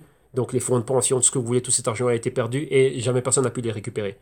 Alors maintenant, imaginez-vous avec les cryptos et les bitcoins. Donc là encore, ça va tomber. Vous n'avez pas récupéré cet argent. Il est parti et c'est fini. Donc rappelez-vous, c'est ça. Donc vous voyez que lorsque nous on trade, vous voyez maintenant, vous voyez que tout le monde en Wall Street commence à venir. Pourquoi? Parce que maintenant, ils peuvent faire des ventes à découvert. Donc si ça tombe, ils vont pouvoir capitaliser dessus, mettre des shorts. Et maintenant, vous voyez qu'ils prennent des actifs qui leur donnent une exposition. Et ils ne vont pas acheter le véritable bitcoin. Ils veulent juste une exposition. Jusqu'à jouer avec les fluctuations de prix.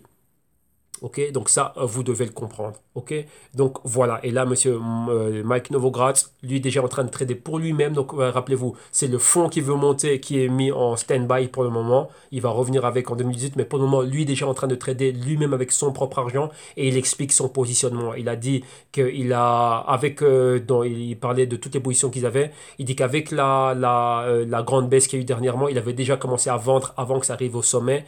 Et il dit qu'avec Bitcoin, il a une légère perte dans les dernières 48 heures, mais dans le mois, je dis bien dans le mois de décembre, il est dans le vert. Donc dans tout, il a un portefeuille spéculatif. Donc dernièrement, il a eu une perte, donc il est en perte dans les dernières 48 heures avec le Bitcoin, mais son portefeuille, donc toutes les positions qu'il a avec d'autres actifs, il est dans le vert. Donc vous avez vu qu'il est diversifié. Les cryptos, le Bitcoin, tout ce que vous voulez, ce n'est qu'un actif en plus dans son portefeuille. Ce n'est pas unidirectionnel, ce n'est pas je mets tous mes œufs dans le même panier. Donc ça, c'est un global macro trader qui le fait. Donc si voulez vous aussi faire des sous et capitaliser, mettez-vous dans son mindset, opérez comme lui il opère. Ok? Car moi, c'est ce que moi je fais. Donc voilà. Donc ici, on a tout vu, on termine ici. Maintenant, comme je l'ai dit, je vais revenir ici pour vous montrer comment est-ce que vous allez pouvoir vous acquérir les différents packs, les différents services. Donc vous allez sur www.jctum.com, vous mettez la page en voir comme ordinateur si vous la regardez à travers votre smartphone ou votre tablette, et une fois que vous arrivez en haut, vous cliquez sur, attendez que ça charge, vous cliquez sur le drapeau français pour être redirigé vers la partie francophone du site internet, et en allant vers le bas directement vous allez voir éducation financière, et là où vous voyez éducation financière, si vous êtes intéressé par l'apprentissage, que vous êtes un novice, vous êtes attiré par le trading, bien sûr c'est du trading via les cryptos, ben, il faut apprendre. Donc commencez par apprendre. J'ai un pack ici qui est idéal pour vous. Donc c'est plus de 33 vidéos avec déjà le global Crypto Research que je suis en train d'enregistrer là maintenant, et tous les bonus qui vont arriver. Donc tout ça, vous allez l'avoir pour moins de 50 euros. Donc il y a plus de 50 heures, plus de 3000 minutes pour moins de 50 euros tout ça. Vous cliquez ici d'abord pour voir le programme. Si ça vous convient, vous cliquez ici. Et directement, vous allez pouvoir être redirigé à la page. On va y aller à la page de paiement, on va y arriver dans un instant. Vous avez aussi les Global Crypto Research que je suis en train d'enregistrer maintenant, donc ça va être déjà très long. Il y a 84 pages de rapport. Rien que le Bitcoin, ça m'a pris 2 heures de vidéo, et il y a 14 cryptos à voir, plus le blockchain et beaucoup de choses. Donc tout ce qu'on a vu ici, donc vous voyez que tout ce que j'ai cité ici, on va aller plus en profondeur dedans. Donc ça va être encore un autre cours, je pense. Ça peut être même 10 heures de vidéo facilement. Mais c'est ça, le trading, c'est très important de réfléchir. Et ça, c'est pour vous. Si vous voulez le rapport, donc le PDF PDF et la vidéo et les vidéos qui vont aller avec, ça c'est pour 12 euros pour un rapport, donc un rapport trimestriel. Si vous voulez les rapports de toute l'année 2018 et le bonus de ce rapport-ci, donc 4 rapports, ça c'est pour 40 euros l'année, donc ça fait 10 euros pour le rapport. Et là je vous dis que ça vaut vachement la chandelle, c'est vraiment donné. Et là maintenant, si vous voulez apprendre, donc la même chose ici que les vidéos modules, et en plus de ça, avoir un consulting one-on-one avec moi pour moins de 500 euros durant toute une année, vous l'avez et 2 mois vous sont offerts. Donc vous payez réellement, donc vous payez 10 mois et vous avez 12 mois de consulting. Donc c'est 12 heures par semaine, 44 heures par mois. Donc ça c'est énorme. Enfin, plus de 40 heures par mois. Et là, ici, vous avez ce qu'on appelle le CryptoTech Portfolio Management. Donc ça, c'est l'apprentissage, les vidéos modules, consulting one-on-one, tous les rapports ici qui vous sont offerts. Et en même temps, bah, vous êtes là et vous êtes avec moi et vous allez pouvoir apprendre. Et si vous êtes en train de trader, d'opérer et venir vous aussi apprendre à opérer en CFDs, donc apprendre à spéculer et à trader sur tout type d'actifs avec moi directement. Donc voilà, moi je serai là à vos côtés pour vous aider. Donc si l'un de ces packs vous intéresse, et ben là directement, ben, vous venez, vous cliquez dessus ou bien vous me contactez directement par message. Il y a mon numéro de téléphone, il y a toutes les informations sur le site internet et dans la description de vidéo en bas et vous rentrez en contact avec moi. Donc une fois que vous êtes ici sur la page de paiement, donc vous choisissez l'éducation financière, vous l'avez là, vous avez le consulting one-on-one, vous l'avez ici, vous avez la solution ici active, donc ça c'est le pack vraiment complet, vous l'avez là, et ici vous avez les rapports, si ce sont les rapports qui vous intéressent, vous avez tout ici, et comment, juste en cliquant dessus, vous allez pouvoir l'acheter. Donc bien sûr, si vous êtes un novice, on va dire là, pour vous faire un exemple, donc vous venez, vous achetez le pack d'initiation au marché financier, au trading, boum, vous cliquez dessus, directement vous êtes renvoyé sur la partie paiement sécurisé de PayPal et une fois que vous arrivez sur cet aparté, vous mettez vos informations comme lorsque vous faites n'importe quel achat sur Internet, vous mettez votre numéro de téléphone et un email de préférence. Vous mettez l'email que vous utilisez pour les vidéos de YouTube, mais bien sûr, je comprends qu'il y a certaines personnes qui ont des comptes PayPal, donc vous faites le paiement. Et après, en message interne, une fois que moi je confirme votre paiement, vous allez avoir mon email et vous me renvoyez l'email que vous utilisez pour les vidéos de PayPal. De toute façon, une fois que vous payez, on est en contact, donc il n'y a pas de problème. Et là, vous allez avoir accès à la playlist vidéo privée sur YouTube et tout le matériel et tous les bonus qui vont être là, qui vont arriver. Ok? Donc voilà, ça c'était pour le crypto rapport aujourd'hui de ce samedi. Donc beaucoup de mouvements, rappelez-vous, demain dimanche, pardon, on va faire le crypto trading time. Donc on va regarder le Bitcoin Cash, le Bitcoin Gold et bien sûr aussi toutes les actualités sur le Bitcoin Cash et tout ce qu'il y avait avec. Donc on va voir réellement le trading, on va expliquer réellement le niveau price action, analyse technique. Rappelez-vous, c'est une partie du trading. Et bien sûr, durant la semaine, je vais terminer ici. Donc aujourd'hui déjà, je vais voir si je peux terminer les commentaires du Global Crypto Research. Donc là, c'est très très très grand. Donc là, vous voyez qu'il y a une énorme vidéo déjà, numéro 1 qui est faite ici.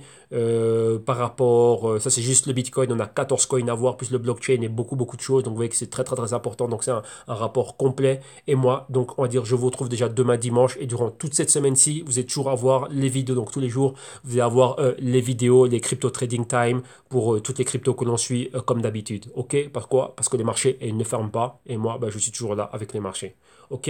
Donc un grand merci à vous. Vous passez un bon samedi.